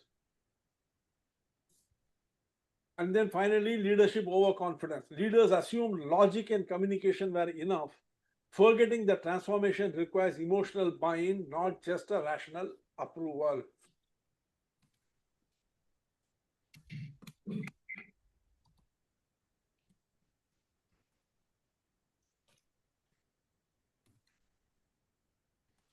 What could have been done differently? Involve people in sense making, address cognitive dissonance. When people co-create meaning, they reconcile the new logic with their old beliefs. You see, we will see each one of them in greater detail and how to go about implementing it. Because you see, understanding is not enough. You should be able to implement it in your team. Actionable insights are required. Second is align the new strategy with core identity, address cognitive dissonance. You have a core strategy. How do you align it? People don't resist strategy. They resist the loss of identity that the change seems to bring. When leaders show how the strategy extends the company's DNA rather than replaces it, the threat perception drops. If I can show how a strategy extends the expertise of Mr. Hanumantrao, but is not replacing him, then the threat will go. If I were to show how AI can help Mr. Hanumantrao perform better, rather than say that it will do the job of Mr. Hanumantrao, something doing the job of Mr. Hanumantrao will make him feel scared. But something which will make him do his job better will not make him feel scared. It will make him enthusiastic. Number 3, frame change as gain with continuity. This is very important. When I ask you to leave behind what you have achieved and to venture into an unknown territory, you feel scared. That is where loss aversion comes in. But when you show the change as a gain with continuity, you gain something while continuing the old, then there is no loss aversion here. Build early wins. Sir, Yes. I have a question here. When you talk about gain with continuity, anyway, we are going to shift from component aspect to the total solutions. How will the leadership show the frame change as gain with this thing? Are you going to leave everything? You're not going to leave everything. You're not going to reinvent your business. Let us say you bring AI into something. The AI is not going to do everything that the person is doing. Is going to improve or reduce the time or efficiency or add a new functionality to the job role. But when you only talk about that, then that becomes a problem.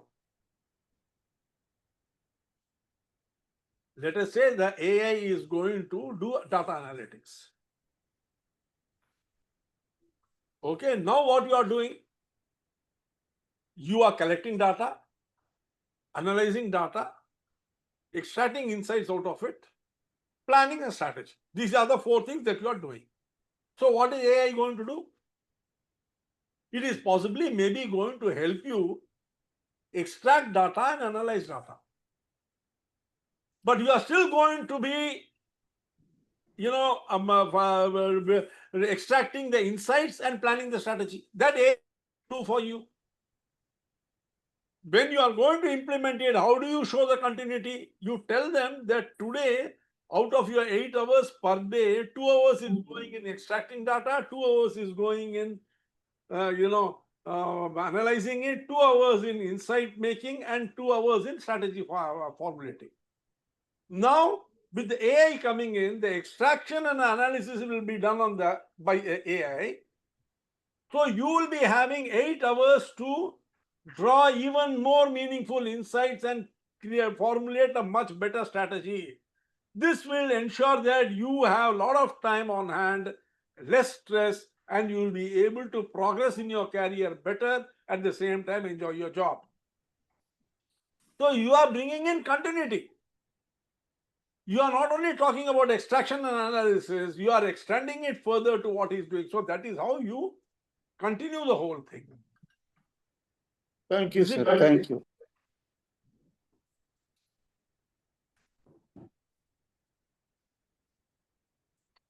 Then build early wins and visible progress at the status quo.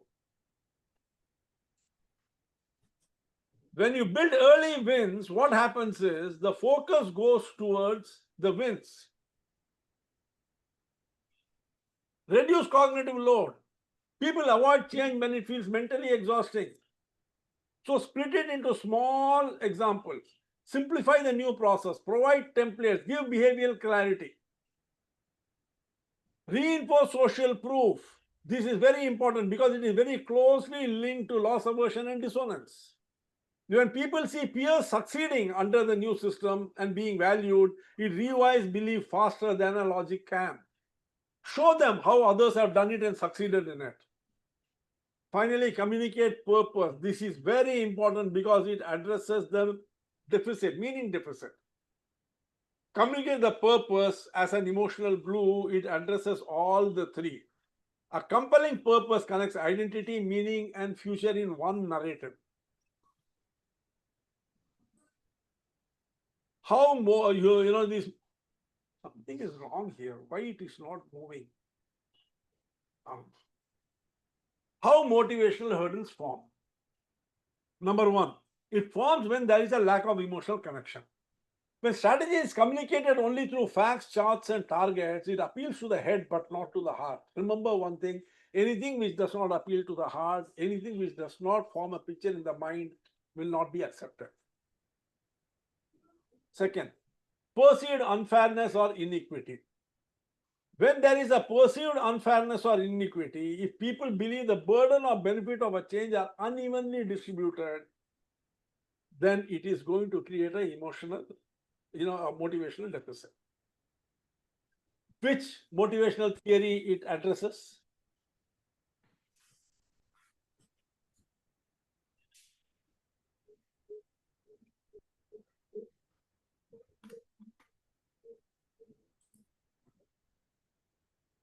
Come on, friends. Which motivational theory does it address? In our engagement class, we have been discussing motivational theory right, left, and center. Every time I'm repeating this theory and still you are not getting it.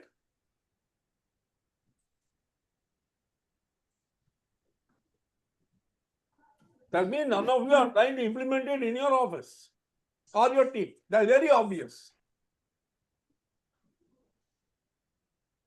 Adam's equity theory. Equity theory, correct. Equal.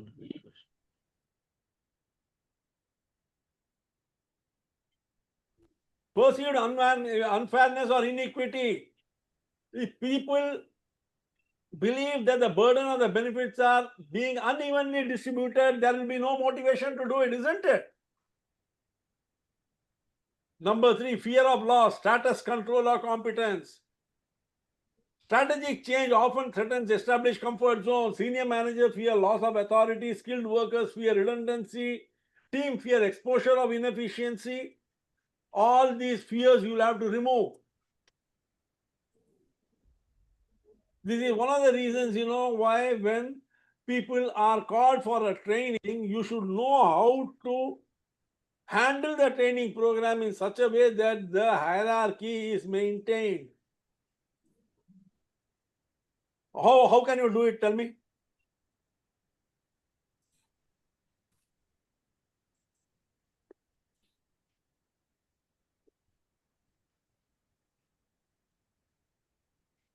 Let's say Mr. Hanumantrao, in a Hanumantrao team. Just a minute. Mr. Hanumantrao team is going for a training. Mr. Hanumantrao is also going to be there. Now, we have to stratify, sir. You're telling we have to stratify. How you do it? You see, that is very important. So you senior are management will be different. Senior management will be different, and engineers will be different. Something like that. Workers will be different. You are the senior management.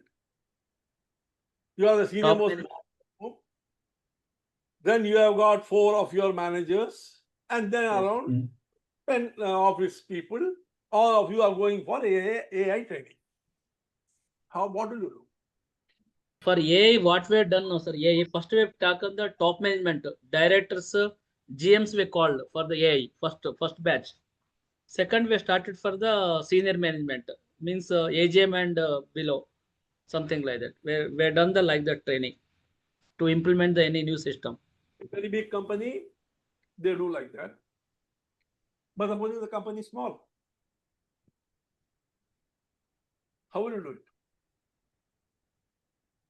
So we will still continue the training. What exactly happening is the execution part or the other aspects, the employees, middle management will be given the focus, while ideation and other aspect you will pitch in and ask the senior management to.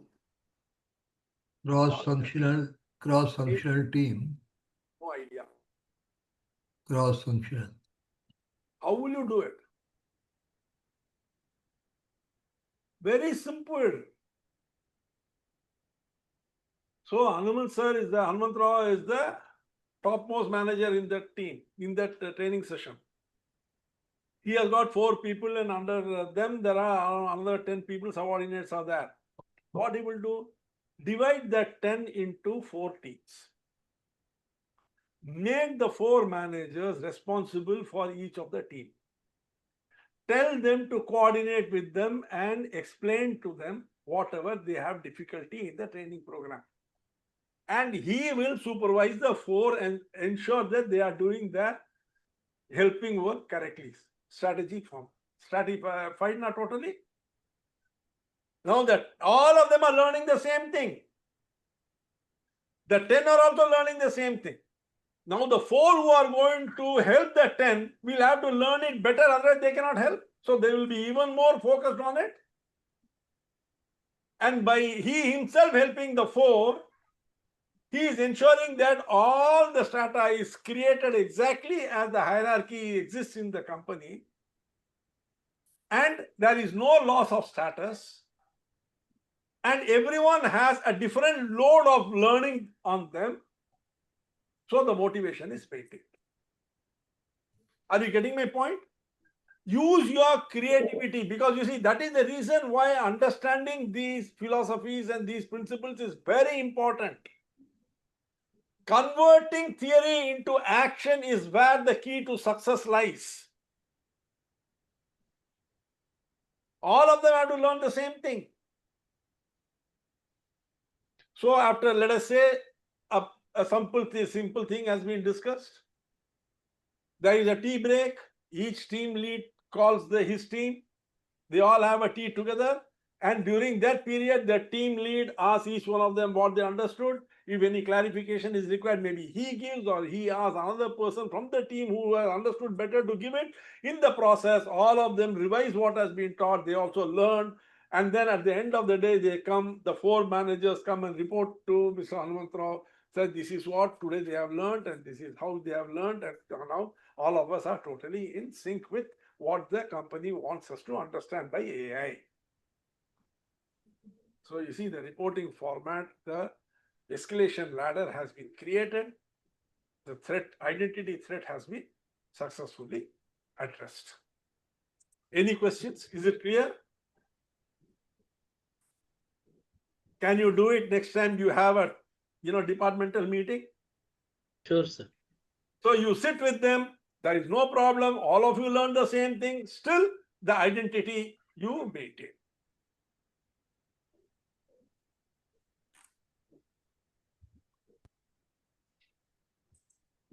So the fear of loss of status, control, and competence can be addressed this way. Then you have the sense of quick wins. When there are quick wins, when employees don't see visible early success, motivation fades. You see, it's all very nice to say failures are the pillar of success, but failures are not the pillar of success. Failures are the pillars of demotivation. Quick wins are the pillars of success. As small things you keep winning, the enthusiasm inside you to try more and more keeps increasing. Overload and fatigue. This is very dangerous. Too many initiatives together dilute attention and energy. Everything is a priority. Nothing is truly important then. Outcome, emotional exhaustion, detachment, burnout. So ensure that you prioritize properly. Don't have overload. Don't overload the mind of your subordinates, your team members, too much with information and demands. Inconsistent leadership behavior. Don't keep changing the goalpost. Leaders fail to walk the talk. You need to walk the talk. They promote collaboration but reward individual performance. That should never be done. If you have a team, remember one thing, team success is more important. Don't talk about individual failures, individual difficulties. Weak sense of ownership.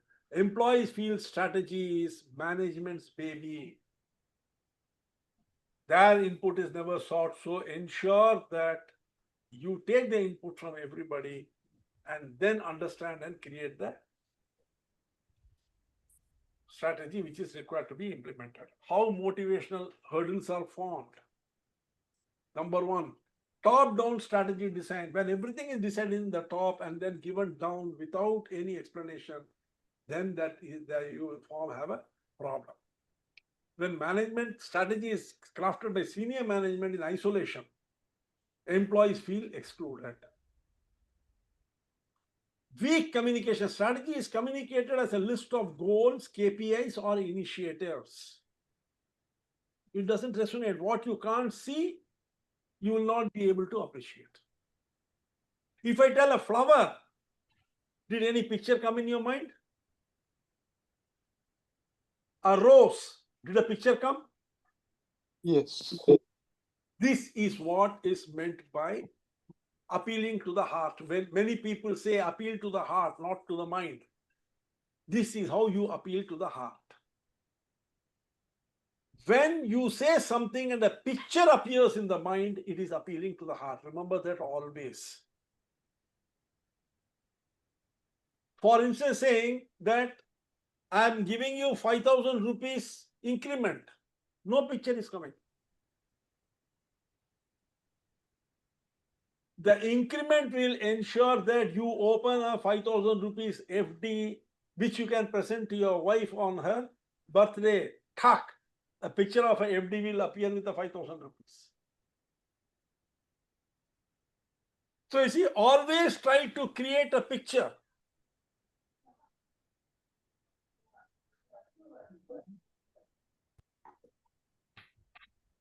Third, overemphasis on control.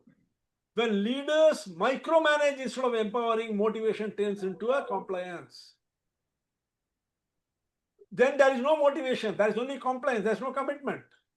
So don't control things. Let people evolve by themselves and implement it. Misaligned incentives, target appraisals or bonuses reward old behavior rather than the new strategy. You want a new strategy to be implemented, but you reward old behavior, then you will get only the old behavior. You will not get a refined behavior. Cultural inertia, legacy habits, success formulas, comfort zones, they all create resilience and resistance. They all create resistance. If you want people to move out of their comfort zone, then you have to ensure that what you are doing should not be addressed towards cultural inertia, that is legacy habits. How things are done. Don't do it that way. You yourself show them how doing it the new way is better. When there are no quick wins, like we said, like we saw last time, that you have to create quick wins. If there are no quick wins, then these problems will continue. Ensure that every moment, every day, there are a few quick wins.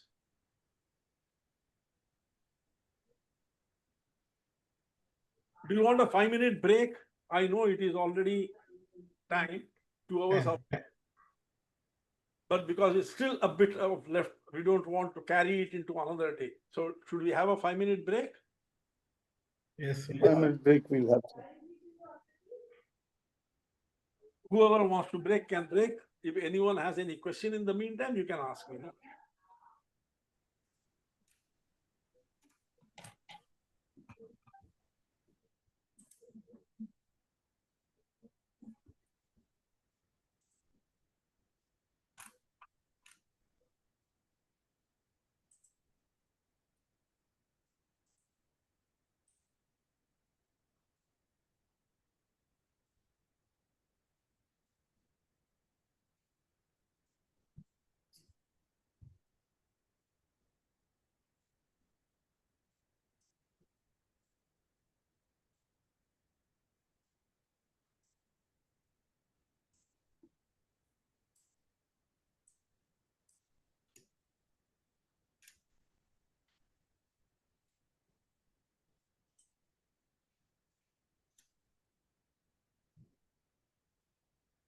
Oh.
I think 5 minutes is over.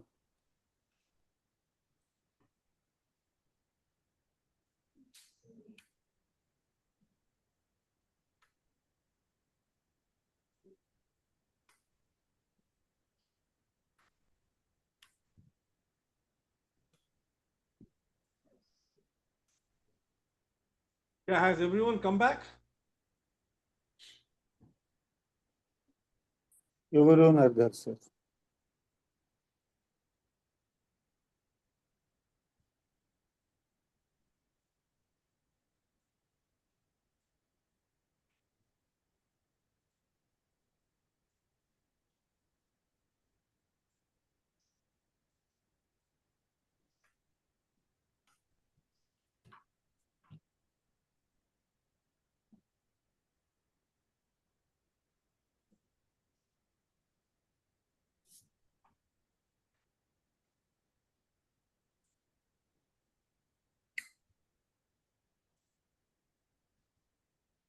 Okay, let's start.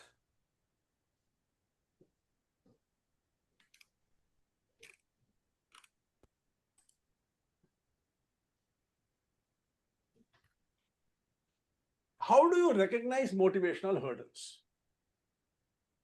What are the telltale signs that the motivational hurdles are there? How do people respond, which tells you that there is a motivational hurdle here?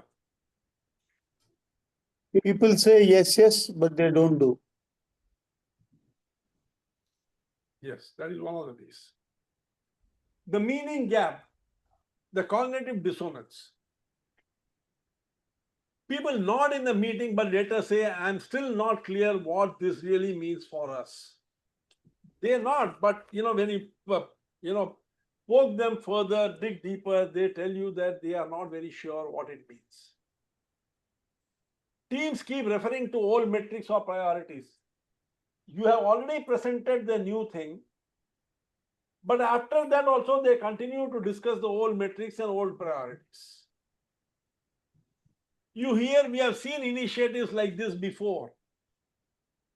That means what? They are telling that we have seen all these things before, but nothing, it amounts to nothing ultimately. Repetition of old vocabulary. The strategy might be new, but the vocabulary and the discussion is all old. The posters, the strategy posters are on the walls, but the conversation does not reach it. People keep talking still about the old strategy, the conversation revolves around what was and not what is or what should be. Confusion masked as politeness makes sense, but let's see how it goes. That means what? The person has really not understood it. This is the reason, why sense making is very important. Involve people in the sense making. Let them define what the change means in their context. We will see how the sense making has to be created. For the meaning gap, the solution is involve people in the sense making. Let them define what the change means in their context.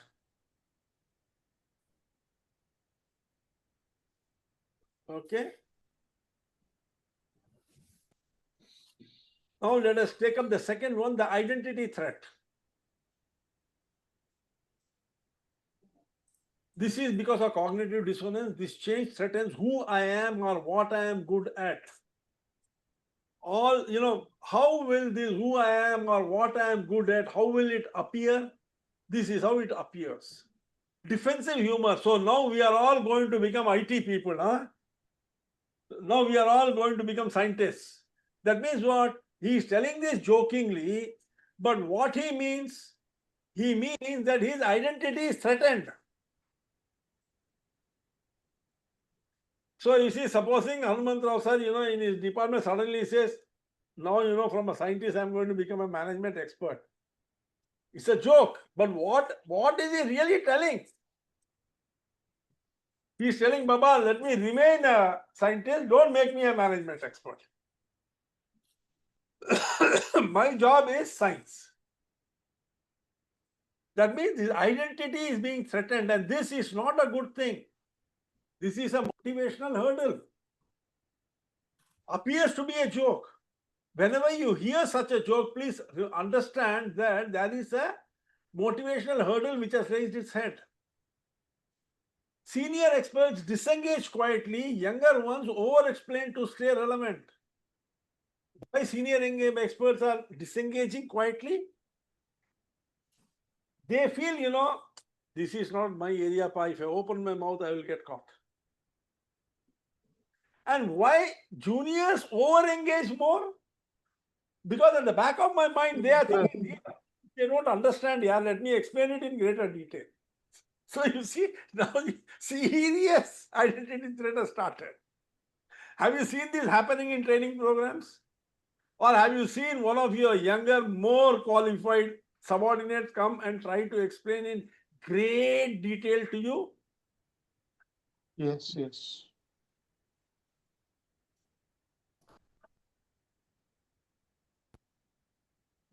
See, we may think at that stage that the guy is talkative. He is not talkative. There is an identity threat coming here. Pride turns into cynicism. You're proud, but suddenly because of this threat, what happens is you become cynical.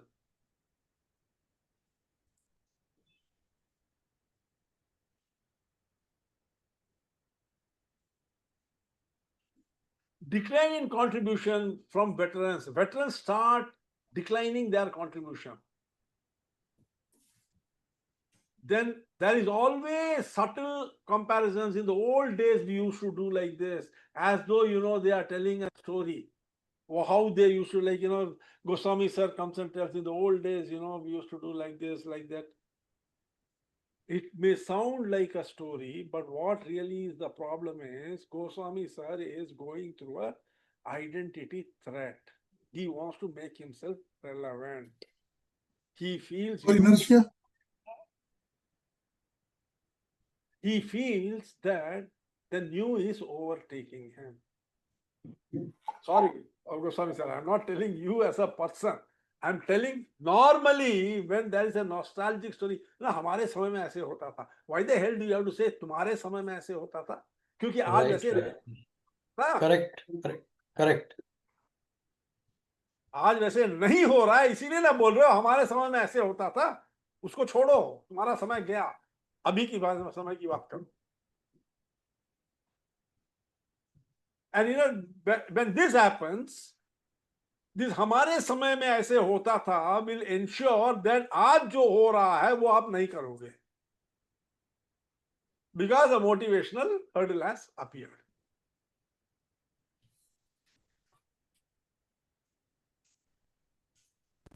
And then finally, nostalgia little conversation. Same thing.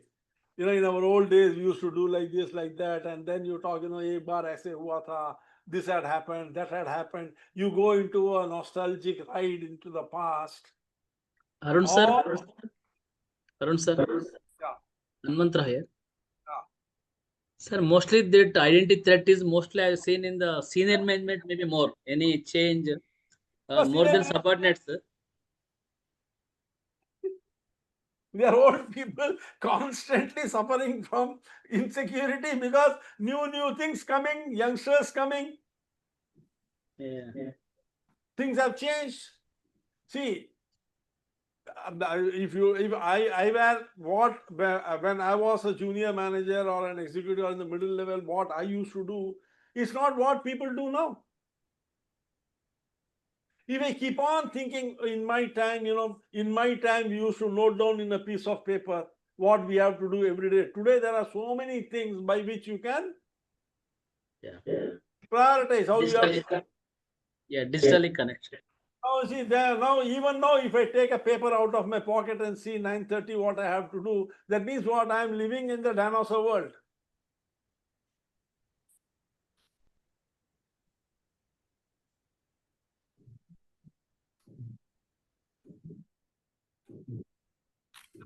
We attribute all this to habits, but it is not habit. It is a threat. It's a motivational threat. Align the new strategy with the core identity. Show how the same pride now powers a broader mission. Same thing. how you can use that for a broader mission. Fear of loss aversion. People delay decisions or wait for clarity. They don't want to take a decision because they are scared. Scared of what? Scared of losing their control, scared of losing their status, scared of showing themselves off as being incompetent. They don't know how to translate their old competence into the new scenario. Teams protect information fearing redundancy. That is the reason, why people don't share information with each other.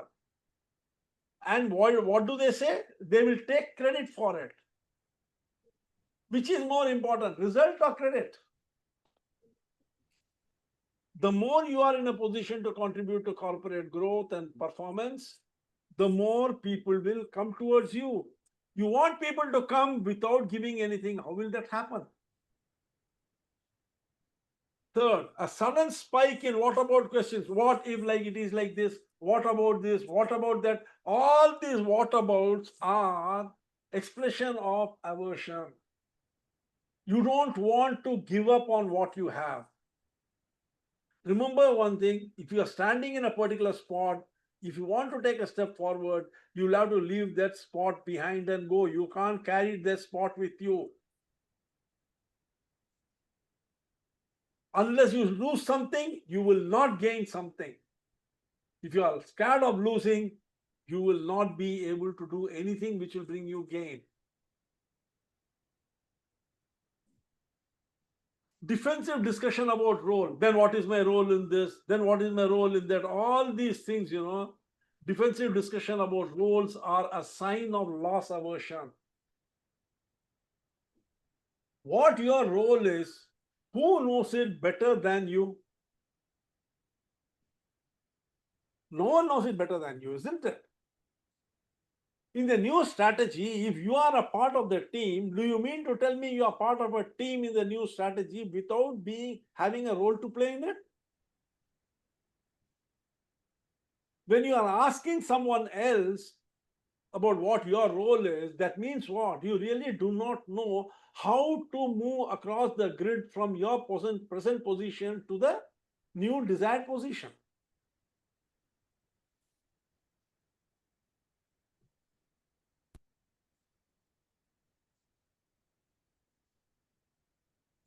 Increase request for return approval. The more you ask for return approval, what does it mean? You tell me one thing. Let me ask you, many government officers are here. So what does asking for return approval mean?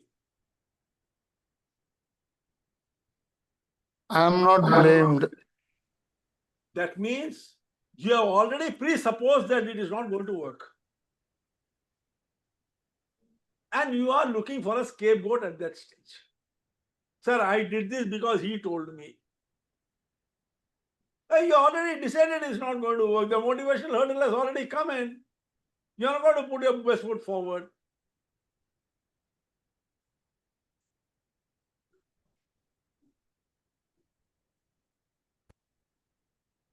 And finally, managers asking for reassurance that no jobs will be lost. What is the meaning of this? No jobs will be lost? I am safe. That's what is that they are trying to. Am I safe? You are worried about your job. You're not worried about your neighbor's job. You're worried about your job.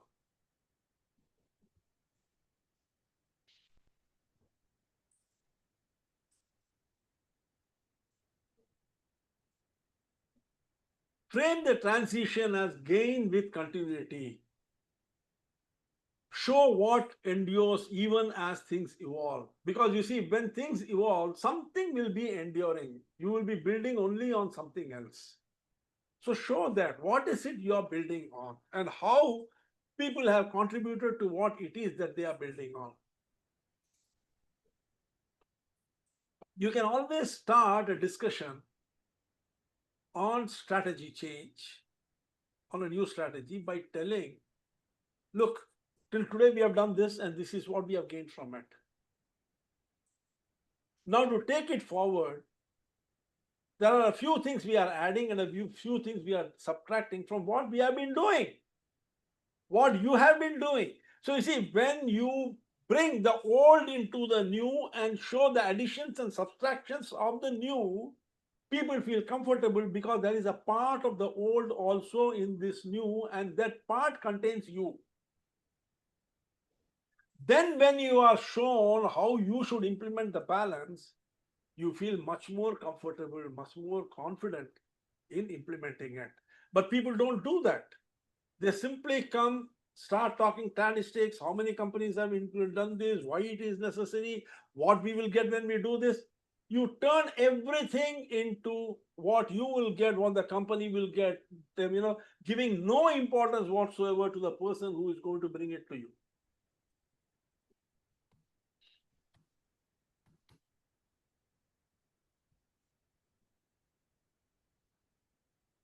The comfort of the familiar, status quo bias.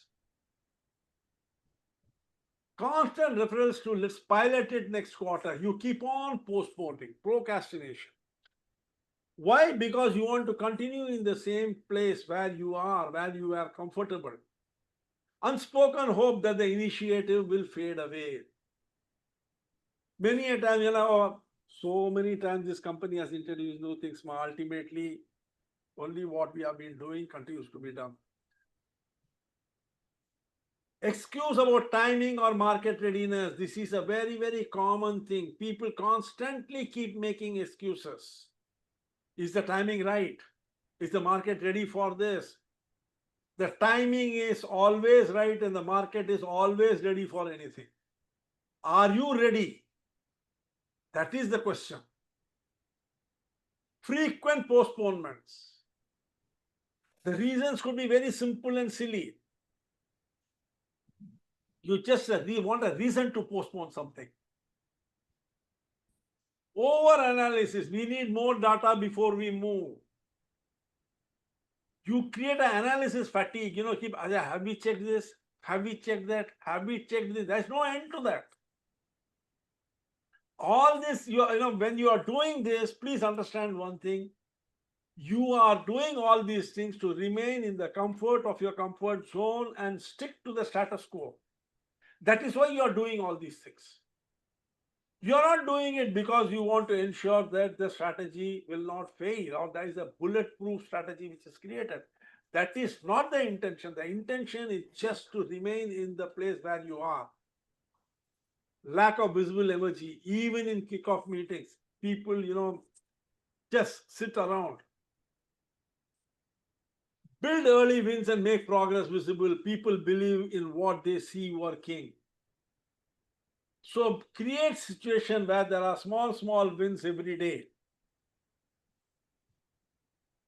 And this is a very important factor, the overload barrier. Teams attend training but don't apply what they learned because they have simply not learned anything which can be applied. Maybe they have been able to, by rote, understand something and reproduce it when you ask, but otherwise understanding is very limited. Managers say we are still digesting the changes. Still the change is on. But when it comes to work, nothing changes. Employees prioritize routine tasks over strategic ones. It is under these times you will find a lot of paper shuffling going on. Corridors are full of people walking with paper and files in their hand, showing activity, but strategic tasks never get done. It is a routine task which is done. Decline in meeting attendance or on-camera participation. Like, people behind the screen in the camera, in the, Zoom. Participation is just namesake, presence. There is a decline in meeting attendance. You can see so many people have registered, paid. How many are here? Serious motivational problem. Serious motivational problem. And 6 that course classes of motivational theories are over, and each of them I have begun by explaining Adam's theory, right? And today when I ask about inequity,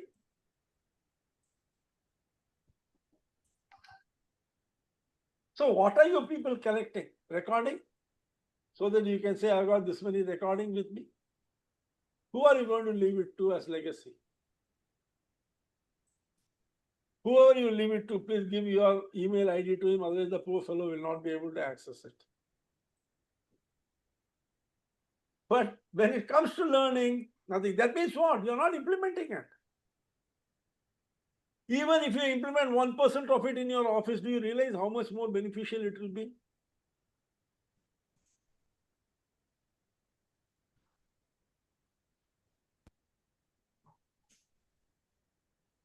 Frequent technical difficulties. What does a technical difficulty mean? It means reluctance to try something. Reluctance to try comes when you have really not understood the nitty-gritties of what you have to do. Or if you are doing things wrongly, there will be technical difficulties. That means you have really not understood what is to be done. Decision paralysis, you don't want to decide. Why? Because you are not comfortable with all the information you have with you, which will help you to decide. Reduce cognitive load. Simplify sequence and give behavioral clarity.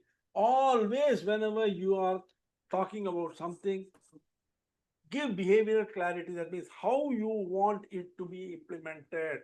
The action part of it, you have to always explain. Then comes the isolation effect. Loss aversion plus dissonance. I don't want to look foolish and be left behind is what it means. Peer group form echo chambers of doubt. Everyone in that peer group, they will keep echoing the same doubt. You have the we versus they language. The management versus you. The senior management versus you. That language will begin. They, we. It is never us. Few volunteers for new roles or pilot projects. People don't want to step forward for pilot projects and new roles. Silence and Q&A sessions like what we have here. When I ask a question, absolute silence, pin drop silence. Low cross-functional collaboration. People don't collaborate with each other. Everybody is sick and sorrow in his own world. Visible divide between believers and bystanders. There are a few believers and lots of bystanders. There is a visible divide between these two. What do? You use social proof and recognition, publicly appreciate bridge builders, make success contiguous. The meaning deficit. What's in it for me? What's the point? Why are we doing this? That means the real value of it to the organization and the value to you is not clear to people. There is a deficit. Financial deficit means what? The amount of earning to the amount of expenditure. If the amount of expenditure is more than the amount you are earning, then you have a deficit budgeting, isn't it? Similarly, a meaning deficit, the meaning is there for the organization, but you are unable to see how it is relevant to you. Then there is a serious problem.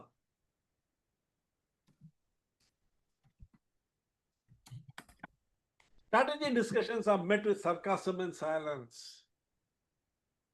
Morale feels flat even when targets are met. Emotional detachment, I'll do my job. Supposing you are asked at the end of the strategy session, and you say, sir, I will do what I have to do. That means you really have not understood the whole thing. There is a deficit in the meaning for you.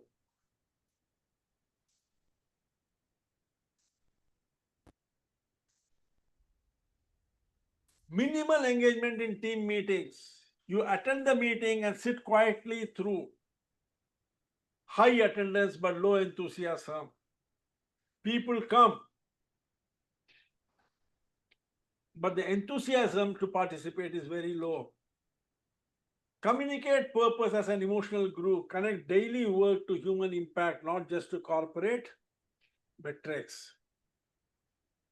All these are how you can identify that a motivational hurdle exists. Oftentimes you can see that I have taken, conversation, how people talk and what it can mean behind what they are telling. What they are telling and what they actually mean are two different things. When they are asking you what's the point of doing this, if you start explaining the point of doing it, that means you have also not understood. There is a gap in his understanding of not what is to be done, but how it is going to benefit him. It is going to benefit the company, but how is it going to benefit him? He is interested in knowing, because there is a deficit here, meaning deficit. So there is an idea, you create a plan for that idea, and then you implement it. When we talk about sense making, so how do you involve people in sense making?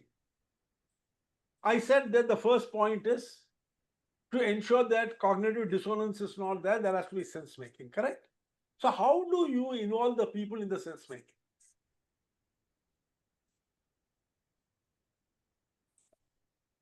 Like Involve every day, people in the plan. Involve people in the plan. Collaboration. that sense making. How do you will involve the people in the plan? That's why you are planned. See, Nageshwar Kumarji, every day he must be explaining something or the other to his people. Am I right, Nageshwar Kumarji? Yes, sir.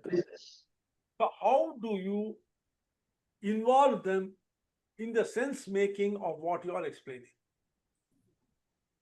Because you see, if you are not going to involve them in the sense making, what is sense making? Making sense out of what you are telling, right?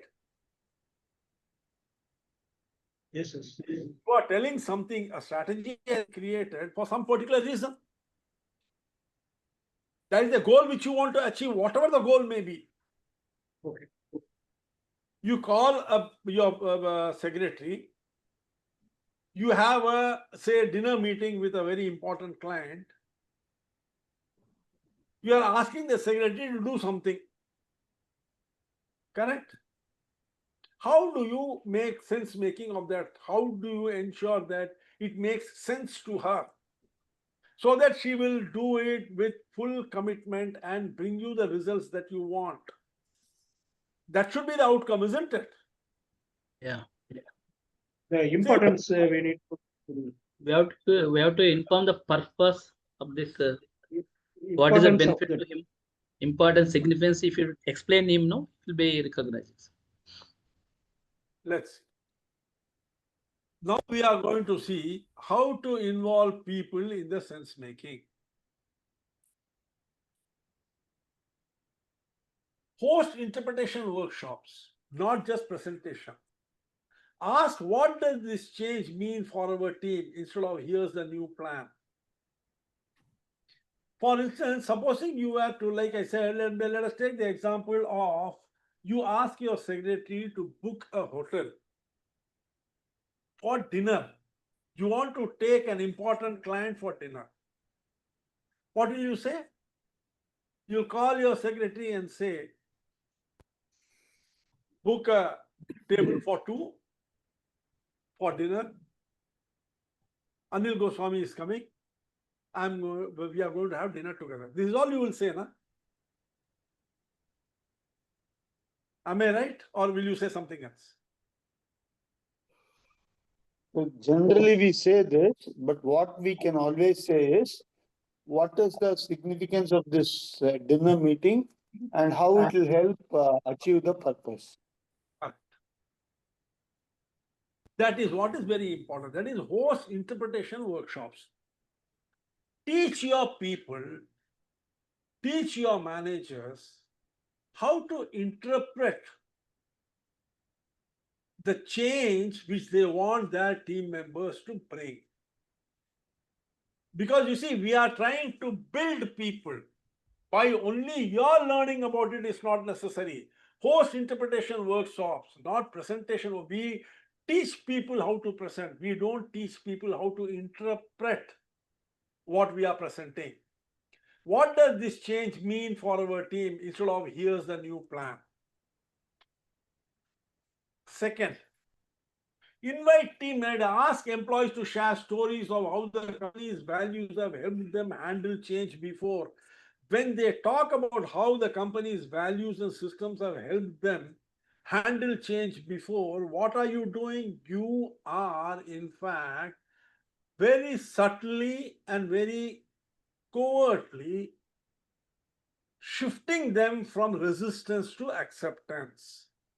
When they talk about how they have handled change before, what you are indirectly telling the subconscious of the person that if you could handle the change at that time, you can handle the change today also. So subconscious is being trained to accept it. Translate strategy into local language. Have each department restate corporate goals in their own operational terms. Marketing has its own way of talking. Accounts has its own language. Finance has its language. Let each department translate and restate the corporate goals in their own operational terms and what it means for them.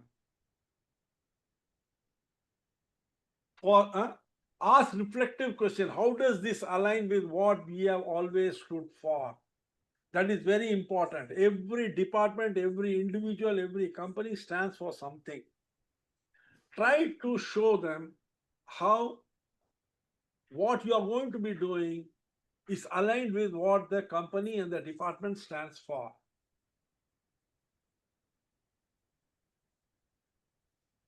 Give me an example.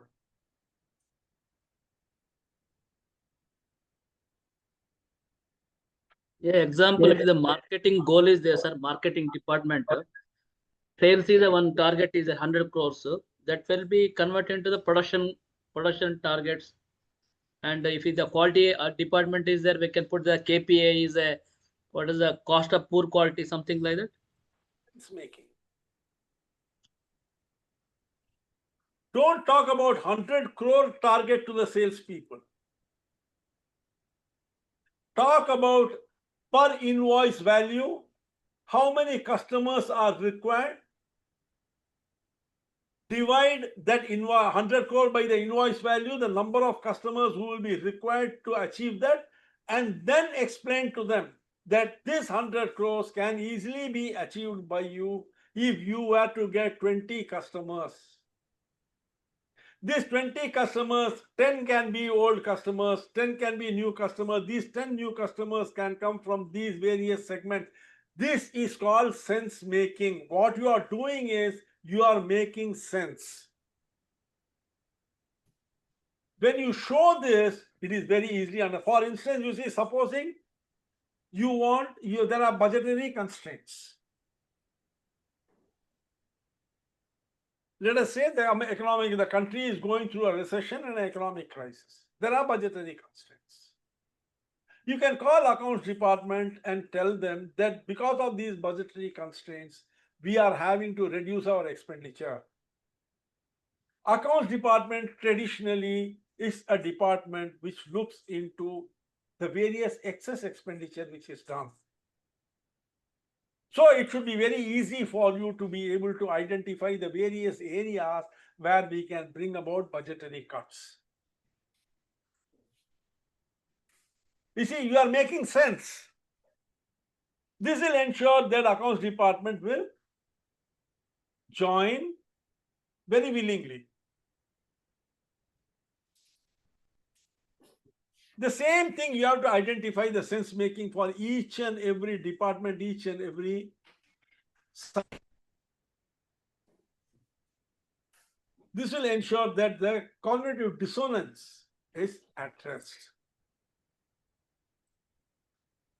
When people help interpret the change, they stop seeing it as imposed and start seeing it as chosen. Ownership rewires the brain from compliance to commitment. Align the new strategy with core identity. Address cognitive dissonance and identity threat. Start with the legacy language. What is this legacy language? People resist, not because they dislike new logic, but because they feel it erases who they are, their identity in alignment with what they have always been doing. So to keep it alive, start with the legacy language. Begin strategy briefing by honoring what made the organization proud. You are going to bring change. But tell me one thing, that change is possible today only because of what you have done in the past? Without what you have done and achieved in the past, can the future be addressed? You can't.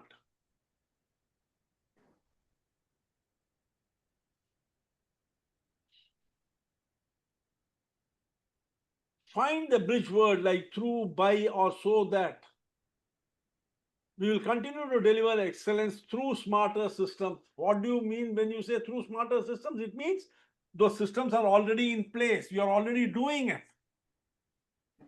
Only thing is this extra addition is required. Tell the evolution story. Show the past as the foundation, not as the failure. You must have seen that in all the motivational theory classes, I keep on bringing the evolution of human beings. Have you seen that? It is only to show you that it is all a continuity. It is not something which dropped from the sky overnight. So it is all there embedded in our DNA. Spotlight legacy heroes. Identify people, respected insiders, and tell them to narrate why this shift is essential. When they narrate why the shift is essential, people relate better to them than to you. People resist not because they dislike new logic, but because they feel it erases who they are. It erases the past. That is the reason why they resisted. Identify alignments, keeps pride intact. Frame the gain as gain with continuity, change as gain with continuity. Highlight continuity, what's staying the same before what's changing. Always tell what's staying the same. Don't focus only on the change. Start with what is staying the same. Link new mastery to old skills.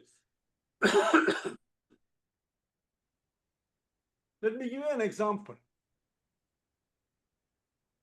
AI, what is the new skill? The new skill is able to extract data. The AI skill is to analyze faster, right? But what is the old mastery? To convert data into insight is a master. Convert that insight into actionable strategy is a master. So when you are talking about AI, talk about the mastery which it is going to help. Your mastery of drawing insight, your mastery of creating a strategy gets reinforced by AI's mastery of capturing more data and analyzing more data. When more data is captured, more data is analyzed, you have a clearer picture of what to analyze, what insights to draw out of it, and to create a better strategy. Simply saying, link new mastery to old skill. Your craftsmanship is what makes our digital design credible. You are not just talking about the digital design, which is the new strategy. You're talking about your craftsmanship, which will work on that new digital design. Emphasize addition, not subtraction. We are adding digital intelligence to mechanical excellence. Offer safety nets. phased rollouts, retraining guarantees, or dual track systems always offer safety nets so that people feel comfortable. Psychological safety is very important to do your job effectively. Loss feels twice as painful as gain feels good. Reframing protects self-worth and triggers curiosity instead of defense. Build early wins and visible progress. Break big goals into small cycles. Pilot first, scale next. Publicize micro successes, a working prototype, a happy client, or a positive testimonial. Always publicize it. Don't keep it to yourself. Share it with as many people as possible. Small wins also share with people.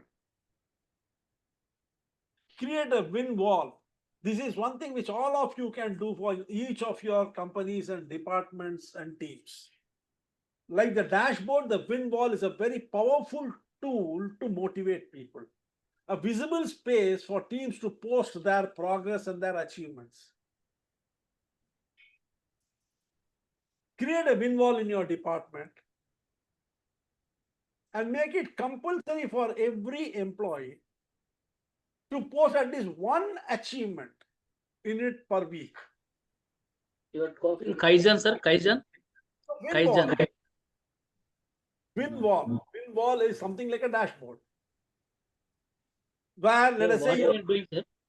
Huh? What we are doing, sir, in our company, what are the improvement they will do now? Workers or operators, those photos, what is the before, what is the after, what is the benefit through that improvement?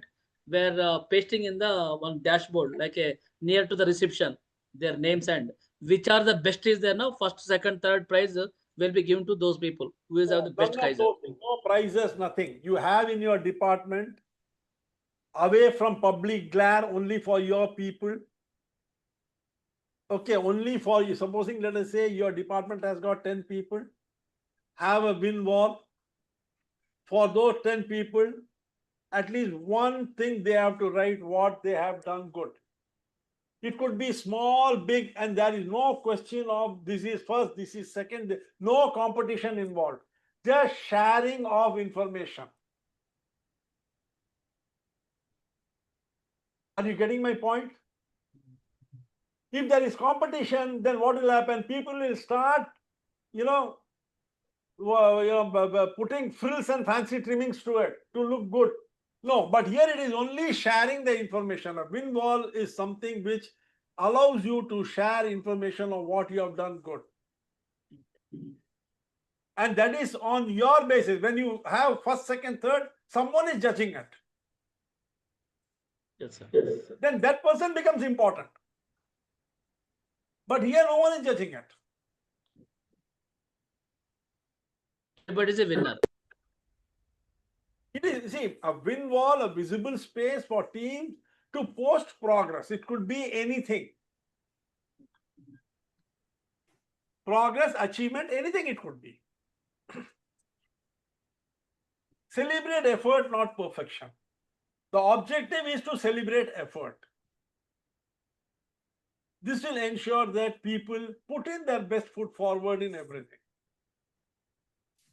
People believe what they can see working. If they see something is working, they will believe it. Small visible successes build neural proof that change is safe and worth the effort. This is what is the purpose behind it, to create a safety net. Reduce cognitive load. Introduce one change at a time. Stagger tools, not flood them. Small things change you bring in together. Create visual templates and checklists. Always have visual templates and checklists. Checklists are very important. It will ensure that you don't miss out on anything. Visual tools are important because only through vision 90% of the things are achieved. If you can't see it, it is not worth doing. Seeing is believing, they say, na? So success also has to be seen. Provide cheat sheets or short learning best, not long manuals. Small things. Convert everything into actionable things. Because you see, there are 7 cognitive hurdles. For each of them, we are having 4 things that you can do. That means 28. If you can do even one of them, you will be that much out of the game. And then you know what will happen when you see the result. You will start going at the rest of the list and start implementing it one by one. But at least start with one. Design feedback loops, quick check-ins to fix friction before frustration goes. These feedback loops have a very important role to play because small problems are easy to handle in the beginning itself. Faster, they will become a wound. Complex change overwhelms working memory. As I said, RAM gets overloaded, computer hangs. So don't strain yourself too much. Simplicity and structure reduce mental fatigue and increase compliance. Reinforce social proof and recognition. Celebrate visible adopters. When someone has accepted something and is adopting it, celebrate it. Create peer learning sessions. Get people to teach each other how we made it work. Stories spread belief. Again, you see stories. Someone has adopted it, he has a story to tell. Spread that story around the team.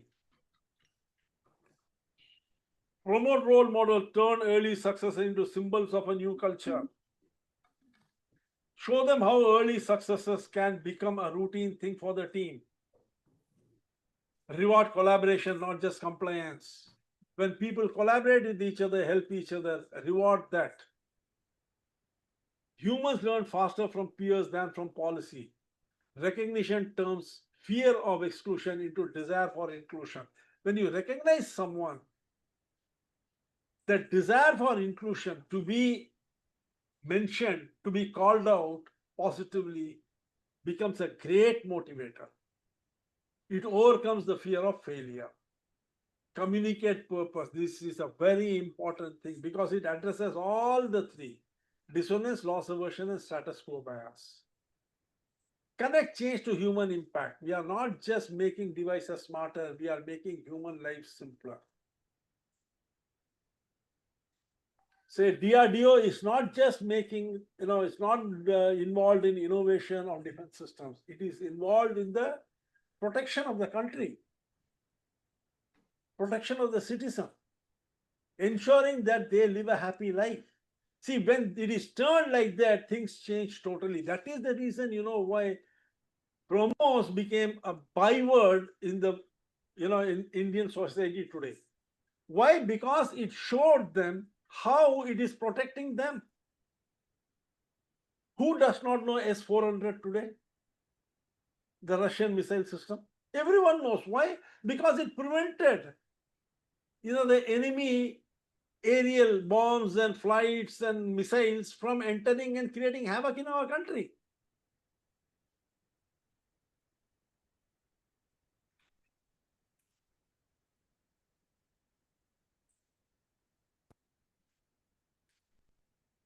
Use stories, not slides. Tell real anecdotes where work created difference. The more stories you tell, remember, the more you will be remembered, the more what you want to communicate will reach the people. Be language, shift from hierarchy to shared mission. Always talk of the team as one. Hierarchy means different responsibilities. That's all. It does not mean superiority.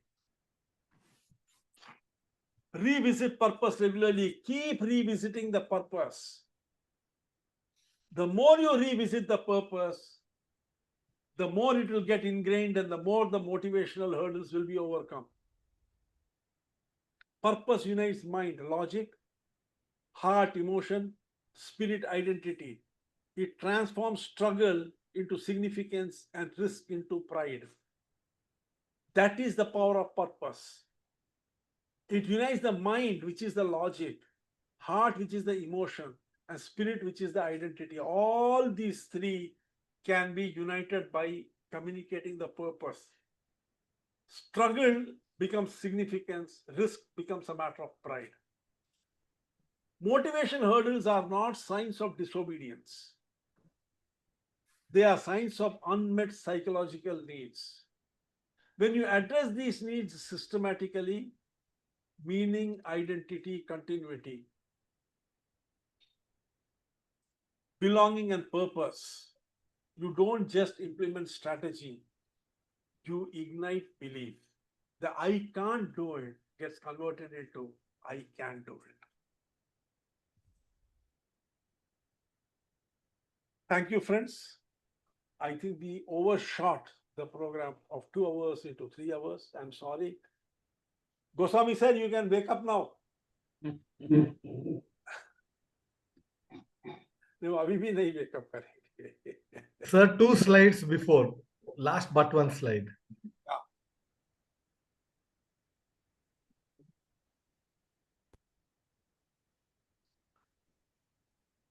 This one. That.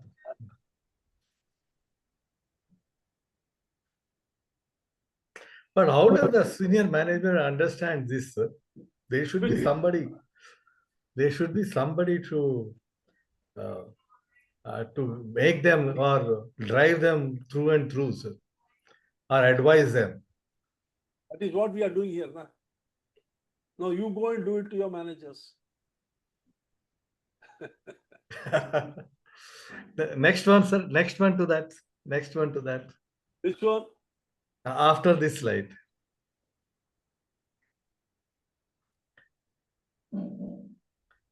This one, sir. Motivational hurdles are not signs of disobedience. Oftentimes, because people don't do something, we think they are being disobedient. Isn't it? Yes.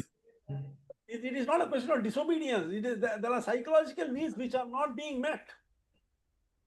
And we don't understand that. You see, there are 2 types of hurdles in this. One is the cognitive hurdle where the person does not understand what is to do. And in both the cases, please understand one thing, the fault lies in the communicator. That is why I said the first important thing is stories. How do you tell? Story means what? People think story is once upon a time, long ago, so long ago, no one knows how long ago there was a king. That is not a story. Sorry. That is a way of telling, giving a message. See, all these fables and stories and fairy tales have a message in it. To communicate the message is why the story has been structured. Jain साहब, आप Goswami sir तो quit हो ही गए. Sir is there. Anil sir is there. Anil sir is out. He is not here. Mathur sir is there. Yeah, yes, sir. Mathur साहब जगे हुए हैं. You understand? Sir, Arun sir, still if all things if you're addressing also, some maybe some employees may be very difficult to address those people also. No? Sometimes we won't meet the cycle needs of some people maybe due to the resistance and not changing their attitude.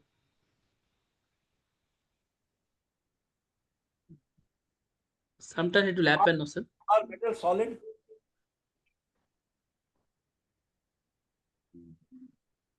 My network is issue, sir. Sometimes. Are metals solid? Yes. Yes, sir.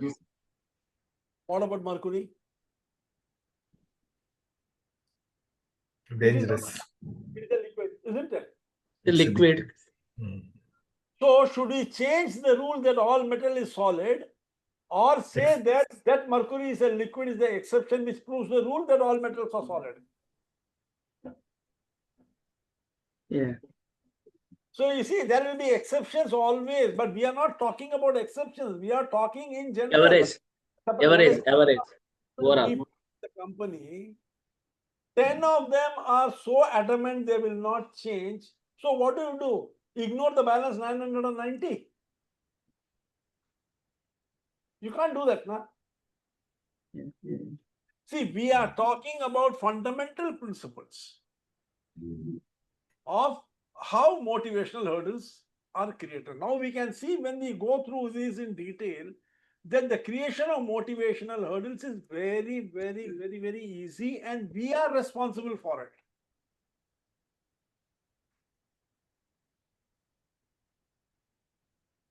Are you getting my point? Yes, sir.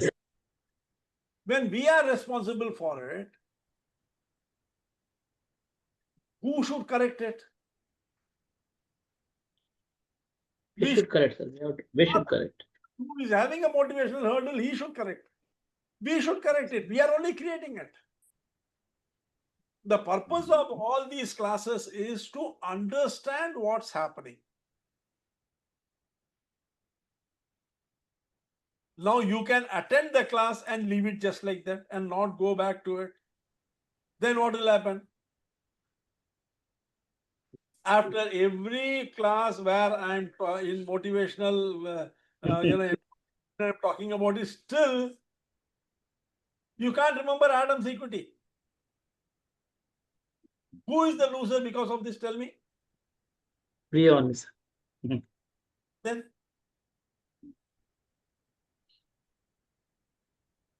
now there are two possibilities. Number one is a cognitive hurdle. You simply have not understood it.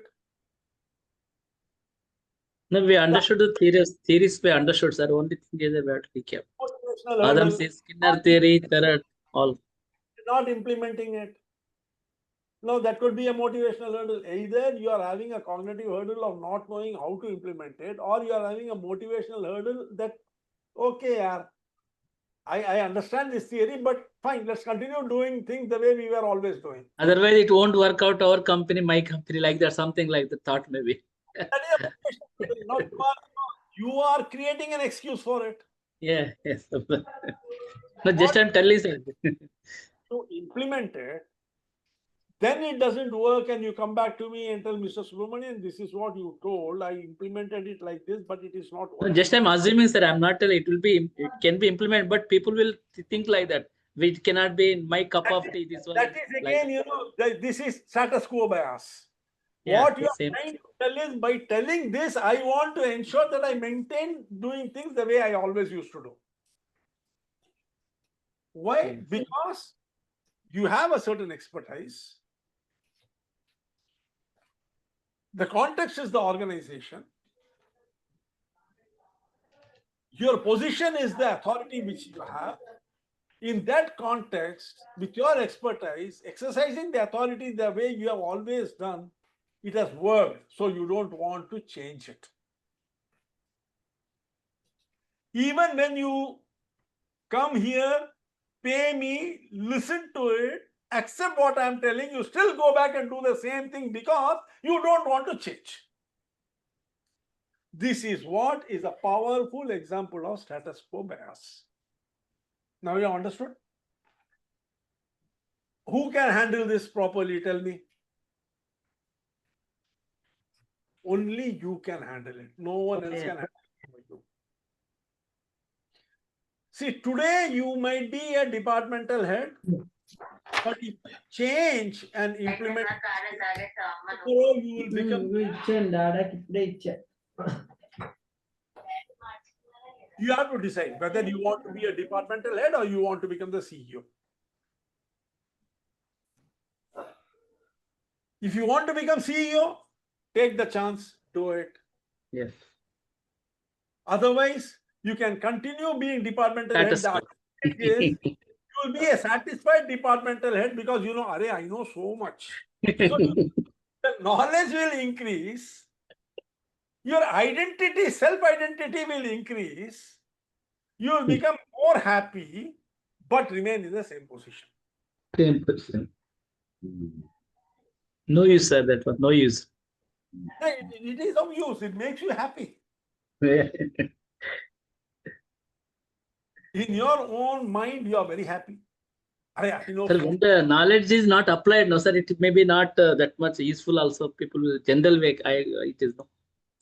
What is a learnt? No, it should be applied. Otherwise, no. Sometimes not knowing also, it is maybe like a knowing, not applying sin, something like that. That is the saying, ignorance is a bliss. Sometimes when it is folly to be wise. Sometimes being ignorant is a bliss. But I can tell you one thing, remember one thing, Mr. Almantrao. All these things is the difference between becoming extraordinarily successful and existing. Some people breathe and are alive. Some live. You might ask me, what is the difference between being alive and living? Living is when you keep challenging the boundaries of excellence and keep extending it in a very satisfied way. And being alive is eating, drinking, sleeping, procreating, defecating, getting up, again doing the same.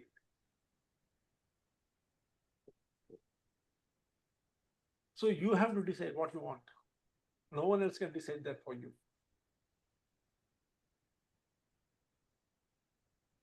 But I can give you one absolute guarantee. If you practice even a percentage of what we are discussing, you will become the talk of the town. I'm absolutely 100% I'm telling you. Nothing will stand in your way. Nothing. I'm telling this out of personal experience. I'm not saying I practice everything that I am talking to you, but a substantial portion of what I talk with you, in some form or the other, I have practiced in my life. That is the reason, why being just an ordinary graduate, I could be so successful in my life. I could hold the position of a CEO for over 26 to 28 years only because of practicing these things. But I have seen, sir, some companies CEOs also seen, but I had not seen like you knowledge, and that is also I seen. Many CEOs also I am also reporting to CEOs in my earlier company now. Maybe they may be having the different technical knowledge, maybe I don't know, but this type of knowledge I didn't say frankly with you. I'm telling you, most of them, if not all, have extraordinary knowledge, otherwise they could not have reached that position. And these knowledge they definitely will have to have, otherwise they cannot be in that position. You might not be seeing it because the opportunity has not come. Maybe if they take a class like this, they will also discuss these things. Then you will realize they know.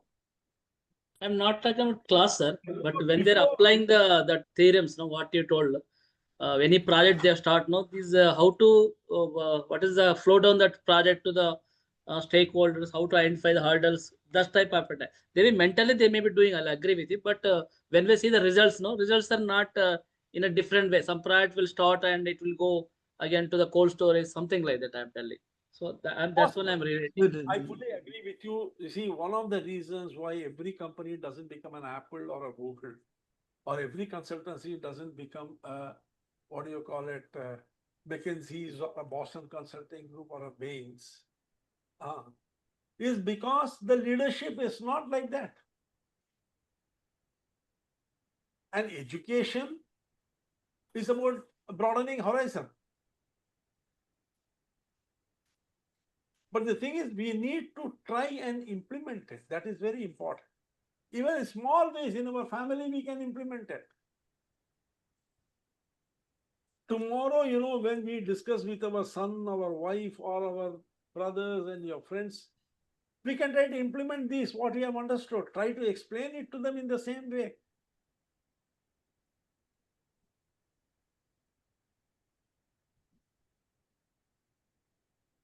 Then what happens?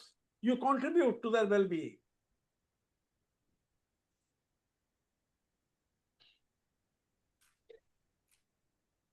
See, tomorrow morning at around same, evening 8 p.m. in India, I am having a meeting with a startup group of founders. Startup founders, 5 of them. I'm going to meet. I have an appointment with them.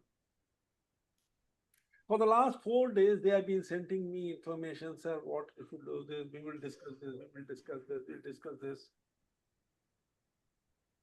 Today, one of the people, they phoned me. He telephoned to me. He said, "Sir, we have sent everything. Have you seen?" I told him, "Look, I have seen everything. I can understand your concern. I can understand that you want to succeed in your startup. But before everything, there are a sequence of things which we have to understand in the correct order and see if everything is present. Only then it will make sense to address these things. So don't be in such a blazing hurry. Haste makes waste. Let us meet tomorrow. Let us talk, and then we will attend to it." You know what he said immediately? Can any one of you tell me what he said?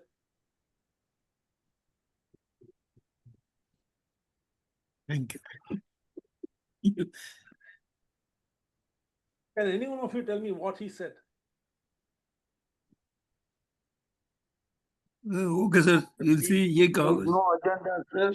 That's what. Thank you. No need. यूं कहा होगा.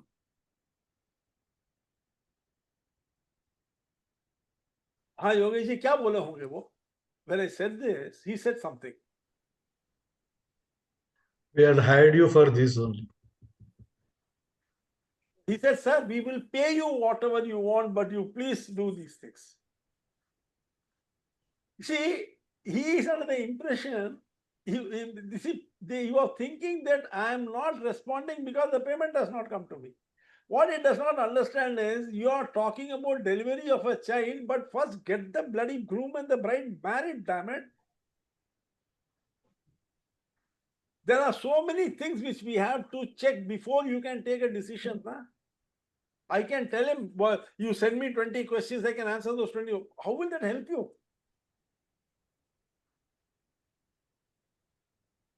This is the problem. This is where the fundamental problem starts.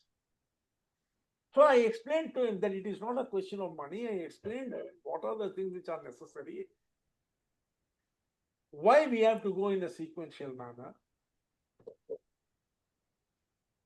Even in personal life, I'm telling you, if we do things in a sequential manner, only we will be happy and comfortable.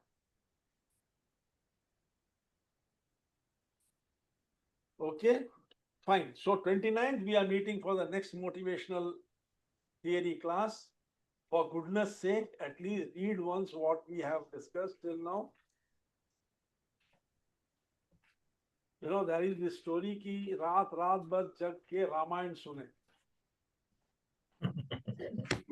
रात भर जग के रामायण सुना और last में पूछा, अच्छा भाई साहब सब कुछ तो मेरे समझ में आ गया, बस इतना बता दीजिए सीता जी रामचंद्र जी की कौन थी? Who was and what was the relationship between Sita and Ram? अब फिर रामायण सुन के फायदा क्या हुआ?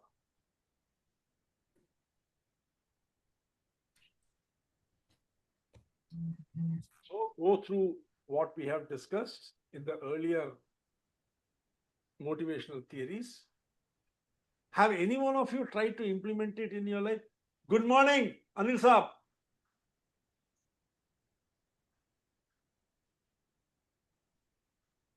वो देख रहे हैं, सच में घड़ी देख रहे हैं कि अरे सच में सुबह हो गया क्या? सो जाओ यार, क्या है तकलीफ कर रहे हो? रिकॉर्डिंग देख लेना. You are muted. But today I didn't take any rest since morning. So नहीं, कोई बात होता है. सुबह 4 बजे उठे. Okay. Okay. Thanks Okay, a lot. It's already 11:30 there. Thank you, sir. And if you have any difficulty in understanding this or any difficulty in implementing any of you, please reach out to me. Just attending the class is not enough. Try to implement it. I'm assuring you, if you implement it, success is guaranteed. Yes. Okay? Good night. Good night, sir. Thank you. Okay, sir. Thank you. Thank you. Good night. Good night. Night, thank you. Feedbacks, if you don't mind, नहीं करते हो आप लोग, कोई बात नहीं. नहीं, मैं छोड़. बिल्कुल करेंगे. It is in our own interest. No problem. हम चार्ज करेंगे